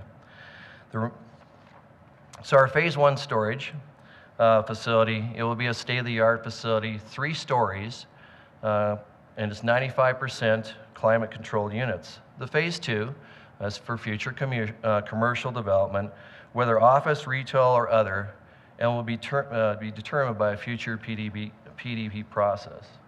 Mark, if you'll go back. So the self-storage provides neighborhood services to community. As recognized by Arvada Planning and the Council, the land use codes were modified in 2016 to accommodate more self-storage. The red dots on this map identify the existing facilities. The yellow dot denotes the new facility approved and under construction at approximately 69th and Indiana. Again, the supply factor for these three facilities provides only 40% of the current per capita demand. With the addition of the Trinity storage facility, the supply will be 75% of the per capita demand and meet only 60% of the growth in 2021. Jefferson County recently rezoned a property adjacent to our property to the east for commercial and self-storage exception. We've not seen any plans, but our understanding with conversations with current property owners is that their proposal will have a significant one-story drive-up component. If their facility is added to supply, that will reach 98% of the current market and 77% of the 2021 market. A major differentiator between the Trinity product and the one next door is that we're providing 95% climate controlled, which is a higher end product for the Northwest Arvada market. The Northwest area Arvada is underserved, and again, because the last facility was built 20 years ago. After approval of our annexation petition by the Jefferson County Board of Commissioners, the applicant is seeking annexation approval into the city. The 1/6 contiguity and all rules and regulations have been met. The rezone request to PUD-BP complies with Arvada's vision for a mixed-use community in the Northwest area. In the PDP, we've worked closely with city staff to create a north-south private street that will be built to the city's infrastructure improvement standards. In addition, thinking and planning beyond ourselves in this project, Trinity dedicated a public access easement on the north-south roadway, promoting connectivity throughout the future neighborhoods. The Phase 2 development will also provide an opportunity for people looking to relocate into Arvada or to add services. The Trinity design team has created a very high-quality architectural standard complying with the new design standards for storage. The team's efficient site planning has resulted in a footprint that's half the size of traditional storage and has provided enhanced buffering to the adjacent existing residential. With development of the self-storage on the southern lot, it will spur future development and showcase the front commercial lot under Phase 2. The infrastructure improvements in Phase 1 will enhance the neighborhood connectivity throughout the 40 acres, especially by connecting to an existing public right-of-way on the south end. I'm especially proud that we exceeded by more than 50% the required open space. By nature, self-storage is low impact. It's quiet and has very small traffic counts. The facility can also act as a mediator and provide buffering of other higher intensity commercial and residential uses. The project will use an existing CDOT access and preserve the shared east-west access to all 5 properties across the northern boundaries. The orange color on this slide indicates the area where we have worked with CDOT, the city, Jefferson County, and the adjacent property owner to develop a suitable shared access. The access will be governed by a shared access and maintenance agreement. We've worked very hard in conjunction with the city to incorporate the city's vision for future development and connectivity throughout the area. We've looked beyond ourselves to promote future regional transportation and access. Our north-south road with a public easement, access easement, will provide connection to the southernmost property, and this provides full service from Highway 72 down to the south and then east to Indiana. Planning ahead as a community member was an important consideration for Trinity throughout this entire project. The security and safety of our customers and the community was paramount in our planning. In our design of this state-of-the-art facility, we incorporated LED lighting, emergency vehicle access, 24-hour security for interior and exterior, fully gated and fenced facility for additional enhanced security. The team has created a site that I, as an Arvada resident and business owner, I'm proud to develop to serve the Northwest Arvada community. We have better land use with a smaller footprint. We meet the lighting standards for Arvada's code. The design has excellent use for open space. We've included enhanced buffering for the neighborhood and provided regional water quality and detention. Now picture yourself driving east on Highway 72 and notice how the enhanced landscape and fence provide a buffering for the existing residential site a couple lots to the west.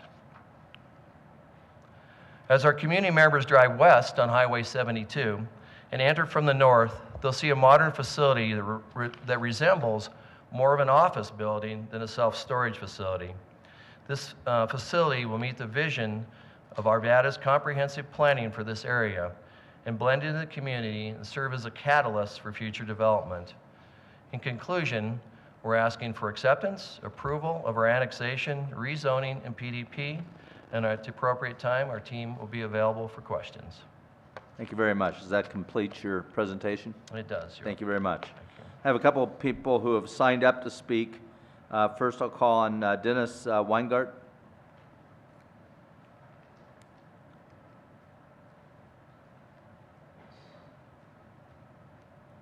Good evening, Yes, sir. I'm Dennis Weingart. I have a property directly across the street, my wife and I, from the Trinity storage site. My question really is, what about the people who already live out there? I don't think the fence will completely buffer current residents from the impact of this mega building. And I'm not sure who will control the highway, but the flagpole style development is a bit of an embarrassment for me, but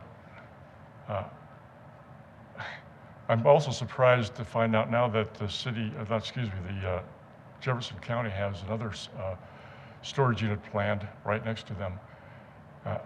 I'm not sure that anybody who has property out there is going to feel they want to keep it. I don't know if we can afford to keep it. I think the taxes will go up, and it is a major problem for all of us that have property there already. We've had meetings earlier on in this process, and many people from the Five Parks neighborhood were overwhelmingly against this. I have to admit that the project that is presented here looks much better than what I've heard from the one being presented or proposed in this county of just Jefferson County. They both look like bad news to me, and I don't really want to see this happen. Thank you, sir. Yeah. Next, I'll call on Marjorie Weingart. Good evening. Just pull that mic right on down. There you go. Yes, I've lived in Arvada, worked there. My husband worked at Rocky Flats. We're very familiar with Arvada. At this time, we live in Lakewood, but we had planned to retire and build on 2 lots that are right across from this. And yes, it is a nice office building with storage behind it, but it doesn't really fit out there, okay? I've been told, oh, be thrilled, your property is worth so much more money now. Well, things, money isn't everything. I like that country feel, the homes that are on 3 to 5 acres, the horses, the goats. I think Arvada could use a little bit of that country feel instead of just strip malls down that corridor there. I look at what is already on that corridor closer to Highway 93. It's kind of shabby, And I think in a few years, the rest of the corridor would look shabby too. We have beautiful homes out there right now, and they're going to be like little islands with businesses around them. When they bought that land, it was residential. And I know that we can't stop that being changed. But I think we need to look a little further down the road on what that corridor is going to look like. I just think that we have really not thought about the traffic, the lighting. You know, you ask the developers to work more closely with the landowners. I did get a call saying that it looked like CDOT probably would not put a traffic light at the end of my driveway. Heck, maybe I want a traffic light so I can get out on the road. And I questioned the lighting, that there's 48-hour lighting. And the people from Five Park, were worried about the lighting too. And yes, the lighting will be aimed down, I'm told, rather than out. But that's still a lot of lighting, day and night, and a noise. We have that nice country feel out there right now, and it's disappearing. We just don't have enough open space, and I think Arvada could use that. Thank you. Ma'am, so that I can understand, your property is located to the west of this project? Directly 2 lots, 3-acre lots approximately, directly across from that. When you say across, to the... Across to Highway 72. Oh, across, on the north side? Yes. Oh, okay. Below the lake there? I'm sorry, what? Below the reservoir? Below it? Well, it's to the east of it. To the east of the reservoir? Okay. Yeah. You know the old stone store? We're east of that, okay? Okay. So you're on the north side of Highway 72? Right. Okay. Very good. Thank you. Any other members of the public that would like to address City Council on this matter? Yes.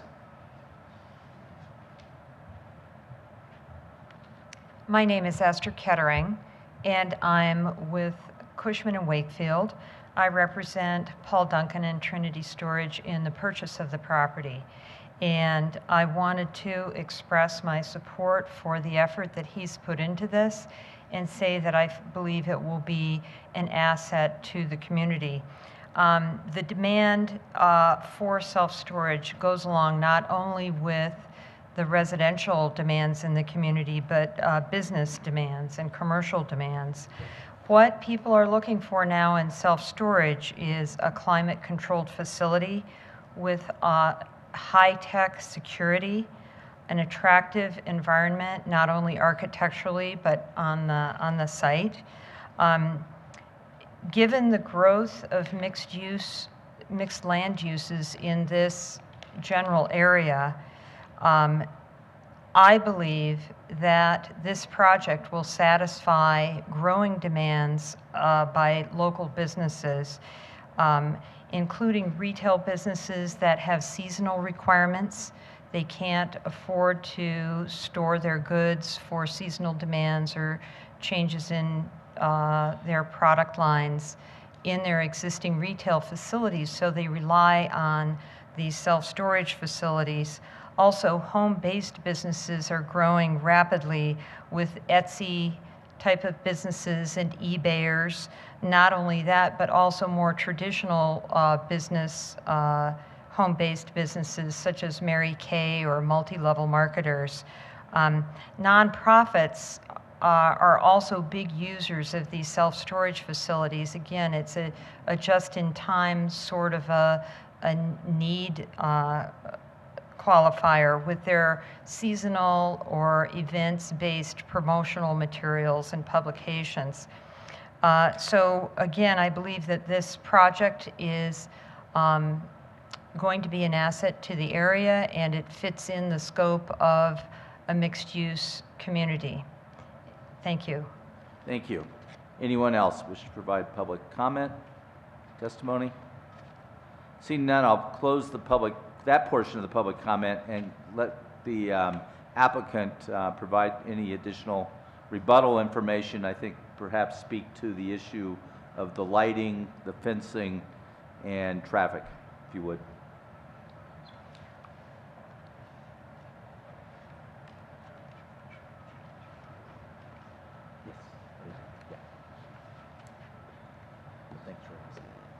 Mayor, Council, Mark Delgado with DCB Construction Company. Quickly to address the lighting concerns. The project will meet all of the criteria that the city has set forth for lighting standards, including spillage and pollution at the property lines, specifically to residential property lines. One of the issues that comes up with our commercial developments in proximity to residential is frequently you'll have some display lighting for signage and things of that nature. Will that be on any kind of timer for shutdown at a certain point in time in the evening, or? At this point in time, we don't have any specifics worked out as far as the timing on the exterior lights. Only to say that we'd want to meet whatever criteria the city set forth on that. Certainly. I'm not speaking so much to security lighting, which obviously probably has to be on, but if you have big signs that say Trinity, correct. Is there a point in time where those will be turned off?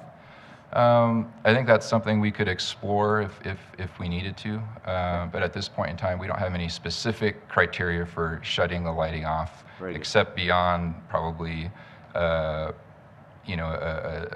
decent hour like 10 o'clock, something in that range. And again, these are things that a lot of times the operator will kind of work through as we get further along in the process. Very good. Any other council members have questions on lighting? Yes, go ahead. So with regard to the night sky ordinance, does that have anything to do with the exterior building lighting, or is that just simply the security lighting around the property? We do make sure through the code that all area lighting is downcast, so it all needs to be directed towards the ground, and there's a spillage maximum at property lines, and they'll have to meet that. So everything will be shielded. There won't be any lights directed straight up or straight out. It will all be down per the ordinance. But the ordinance doesn't specifically address signage. That's going to come under a different... The sign code does actually address that, and it says after midnight, signs have to be reduced by 30%. The light emitted has to be reduced by 30%. Okay. Thank you. Very good. Thank you. And we have Todd with Jansen Strong, our civil engineer, to address a few questions regarding the traffic and along Highway 72 and control of the issuing authority on that front. Great. Hello, my name's Todd Lyon. I'm with Jansen Strawn. We're the civil engineers on the project. Address is 990 South Broadway, Denver. And I believe the question that was brought up is on Highway 72, who would own and control that? That would be CDOT would be the issuing authority for that roadway still, even with the annexation into the city per previous discussions with staff and with CDOT. Okay. Mr. Jones? So will there be, or has there been any conversation with CDOT about an acceleration or deceleration lane for turning in? Because I can't remember, but I don't think there's one there today. Is there? You're correct. There are acceleration for right turn in. There's a decel lane, and then there's an acceleration lane, but there's no left turn lane into the site. And as a part of the discussions between our development and the adjacent development, working with CDOT, working with the county, working with the city, and working with the neighbors, it was determined that we're going to put in a left turn lane, which is going to help help the traffic movements into the site if you're headed westbound there. Okay, thank you. Mr. Marriott? I have a question for you with this picture on the screen here. Is this the current and final configuration of the access to this property? Because the one I have on this print is actually different. It shows kind of the access off of Highway 72 being on just the east side of these two lots. So where is it now, and where will it be when it's done? The graphic that is on the screen is what is currently proposed with the PDP. Okay. Thank you. You're welcome. And I think we received that updated in our materials whenever we got the final materials, I think over the weekend, right?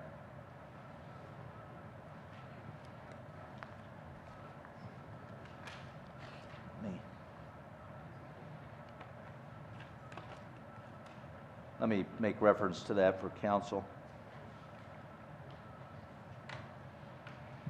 It was the memorandum dated August 3rd, 2017, modifications to the Trinity Storage Preliminary Development Plan. It was a one-pager.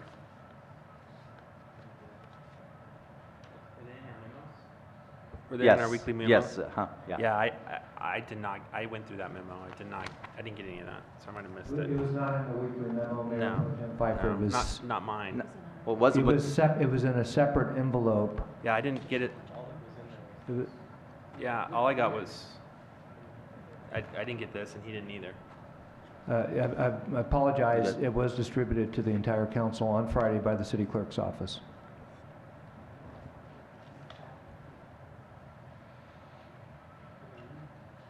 Could I read one sentence bet. from there? I think it might add some clarity. Well, I think it's a two-sentence paragraph.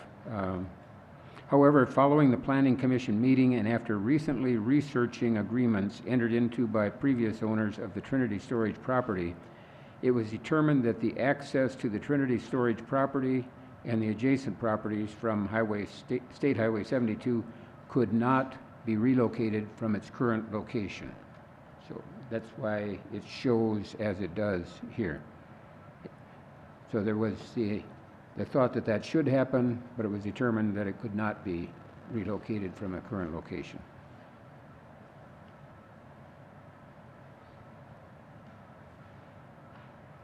Okay, other questions on this issue? Okay. Very good. Okay, next. In terms of additional presentation, I think I understand that there are some additional questions from council. Yes.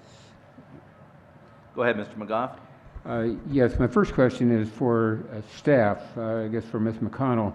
I'm just not sure, and just by way of background, I guess it's certainly not a crucial point here, but why is it that we have the two parcels that are annexed separately?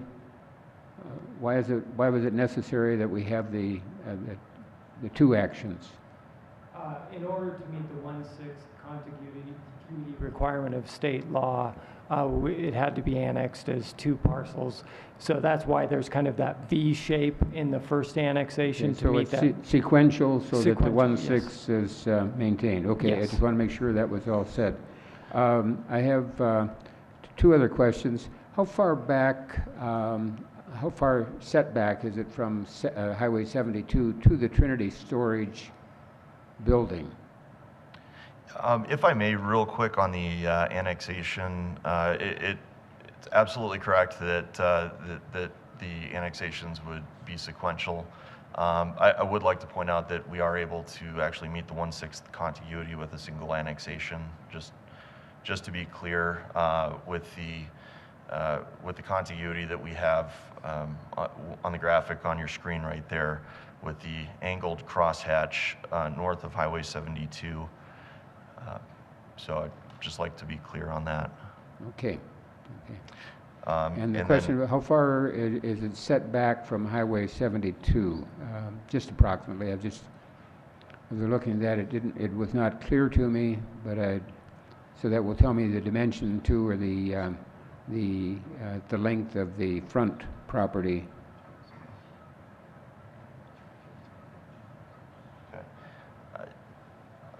In the neighborhood of approximately 350 to 375 feet.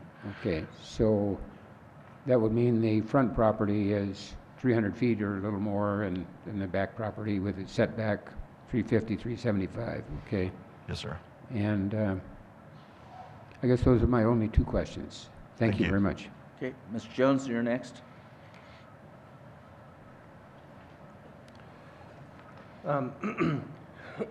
excuse me, if we could go back to the slide where it showed, it was towards the beginning, it showed a connection, that right there. Can you say more about that future connection to Indiana, what that means, and what the property owners, what input they had on that? Sure. There's actually an existing county right-of-way that would be that future connection. So that already is within those properties right now. So that's not necessarily taking more from those properties. Okay, There already so- is planned access to some level at that point. So the easement, I guess, I don't know if that's the right word, but that access is there, but it's owned by the county. That's correct at this time. And so what are the thoughts around that future connection, and what will that do? That just gives, because I don't know, could you turn left off of Indiana onto that today? I don't believe you could. You know, I might defer to staff for, the long-term vision for how that connectivity might work out to Indiana.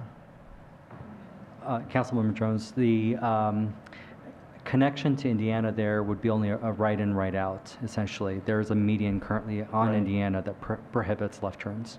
Okay. Excuse me. But that's something that really is the county's project? Or do we have, because I guess I'm glad that it's there, but I don't know what purpose it's serving other than to make us feel better about it.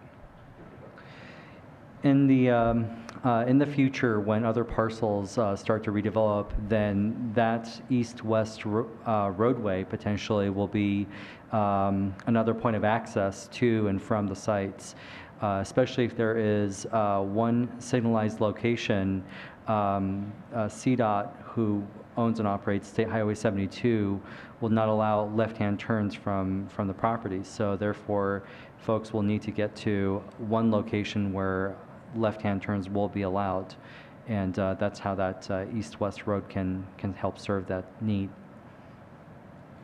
Okay, so say that again about the left-hand turn. Where is CDOT not allowing a left-hand turn? So CDOT will, in the future, allow one signalized access to serve all left turn movements in and out of the properties in this area. On Highway 72? Yes. Okay. And the east-west road will allow folks to travel to and from wherever that connection is in the future. And at what point will CDOT believe that light will meet its warrants or whatever it needs to for that to be installed? They haven't indicated, and that'll be discovered over time when growth occurs and we continue to study either development or traffic on State Highway 72. Okay, thank you. I think my other questions have been answered, but just a quick question. I know that the ordinance for lighting, I believe you said it was midnight, that they have to be reduced by 30%. Would the applicant, consider something different than that, maybe off? Councilman Jones, I think that having the light off at midnight or 10 p.m. is certainly within reason. Okay. Our hours are not going to be to that. We'll have access up till 10 p.m., but a manager is only on site from 9 to 6. So Okay. Lighting at 10 o'clock being off is certainly a reasonable request. Thank you, I appreciate that. Yeah. Okay, Mr. Pfeiffer. Okay, so going back to this memo, so a little confused between what the memo said and then what's there and what's here. Is the access off Highway 72 on the existing access road, are you improving that road that's outside of the property line? So, yeah, the orange area? Yeah, so if we go back to this slide shows fairly clearly what the distinctions are between the levels of improvement. The orange section here, which is located off of our property, is what we've identified as a shared improvement through agreements with the adjacent property owner, to which there will be cost sharing between Trinity and the adjacent property owner to improve that portion. There will be improvements, so you have nice, clean access into your property. Okay. Yes, sir. Gutters as well? No? It would be, I mean, it would be asphalt pavement. The Okay. But no gutters or anything like that? current plans, I can't tell you with 100% certainty. That's being designed by another engineering firm that's developing that adjacent property. Plans that we've seen so far show curb and gutter. Oh, so you're just participating in their plans for that road improvement? That's correct. Okay. And then on your property, you are doing gutters, curb and gutter? Yes, sir. And sidewalk? We have sidewalk. I know it doesn't go anywhere yet, but I don't want to add to the $25 million of sidewalks we already have to fill. No, you're right. We have sidewalk on, we have a trail on the south side of Highway 72. We also have sidewalk running north-south on the west side of the proposed private roadway. Okay. Okay. And then the question to staff, Rita, I recall our conversation about storage units, and one of the particulars, I think even the mayor brought it up, was the obnoxious colors through the glass that, like the green building across from Coors Field and, the other one with an orange color. There was some discussion around, I thought we said not to have their colors come through those windows. And in this proposal, they have their blue color on all the doors. And I was trying to I looked up the workshop that we talked about, and I don't think it was, the presentation obviously didn't discuss it, but I know we had a pretty healthy conversation about respecting that more office look versus a storage look.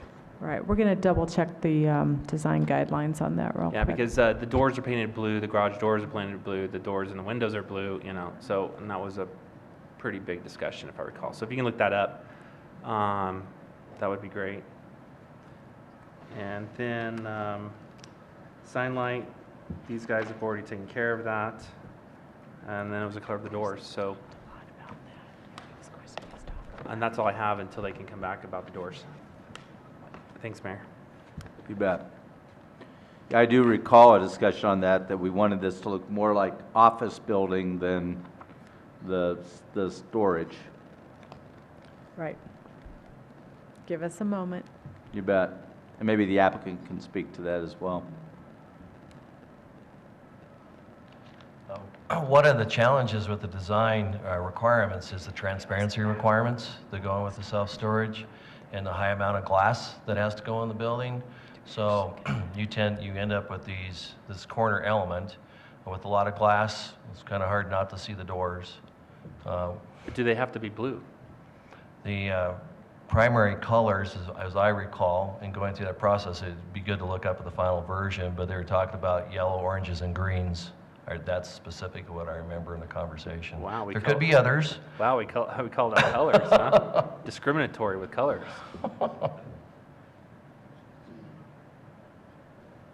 Yeah, if they could just be a simple whatever color would be nice, because you have that blue on the top that obviously highlights your brand.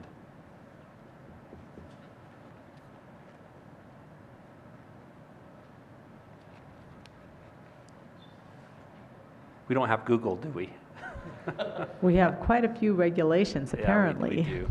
But yeah, I know when we were talking about it, we were referencing some of the orange of a certain brand and the green of another brand, and so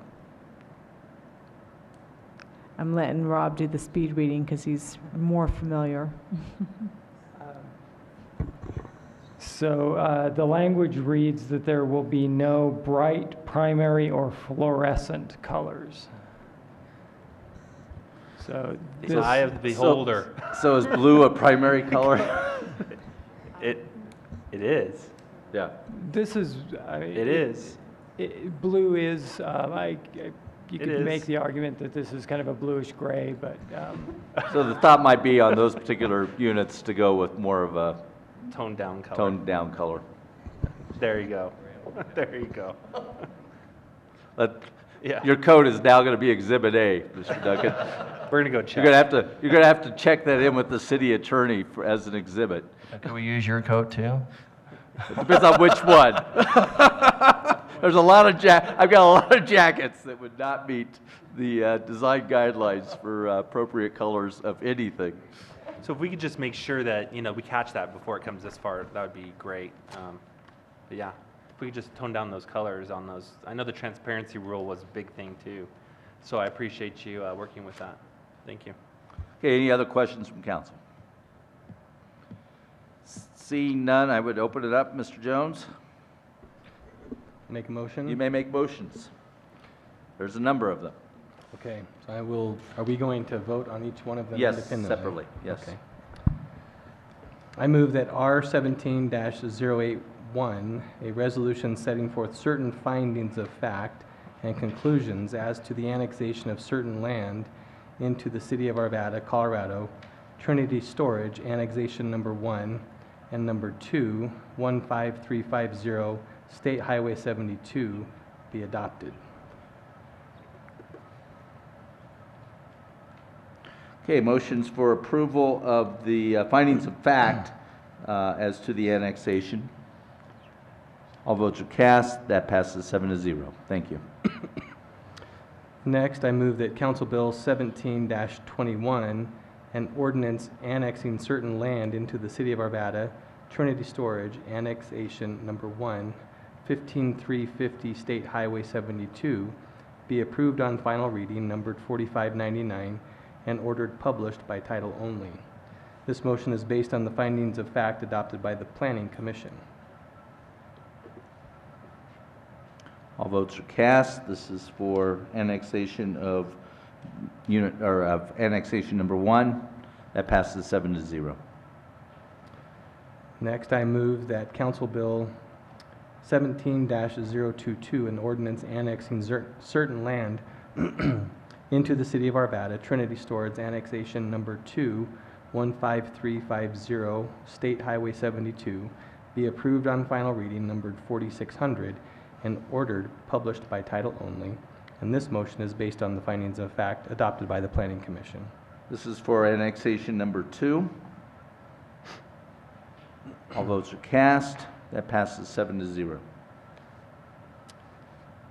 I move that Council Bill 17-023, an ordinance rezoning certain land within the city of Arvada, Trinity Storage, from Jefferson County SR2 Suburban Residential to City of Arvada PUD BP Planned Unit Development Business Professional, and amend the official zoning maps of the city of Arvada, Colorado, 15350 State Highway 72, be approved on final reading, numbered 4601, and ordered published by title only. This motion is based on the findings of fact adopted by the Planning Commission. This is for the rezoning. All votes are cast. That passes 7-0. And last, I move that Trinity Storage Preliminary Development Plan 15350 State Highway 72 be approved, subject to the attached updated conditions of approval, and this motion is based on the findings of fact by the Planning Commission. Mr. Jones, this might be a good spot to add a requirement with regard to the doors and to the lights being turned off. I was planning to do that, so thank you. So by forum, is it? As additional, with the additional conditions of? Okay.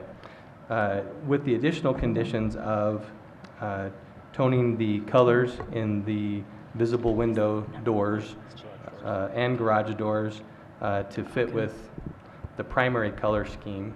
Non-primary. I'm sorry, the non-primary color scheme, as well as the consideration for the adherence or of the night ordinance, the night light ordinance with the exterior signs being further reduced from 30% to somewhere near 0.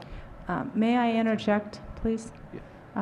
The condition of approval that was referenced was the updated conditions of approval, and I believe you're referencing what was included in the packet. The number 1 condition was modified on that memo that was supplied on August 3rd. So we need to make sure that. And in addition, do I need to read this or just reference the memo? Reference the August 3rd memo pertaining to the condition number 1. Okay. Additionally, referencing the August 3rd, 2017 modifications to the Trinity Storage Preliminary Development Plan memorandum that was supplied to City Council. Or most of City Council. Or most of City Council. We read it real quick. Did I capture it all? Mhm. I think so. Yes. Oh, 10 p.m. Yeah. So the light modification to be reduced at 10 p.m. Great. Mr. Pfeiffer and Mr. Jones voted. All votes are cast. That passes 7-0. Very good. Thank you all for your presentation. Thank you, council. Okay, that concludes our public hearing portion for tonight. We now will take any additional public comment under our 5-minute limit if anyone wishes to address council at this time.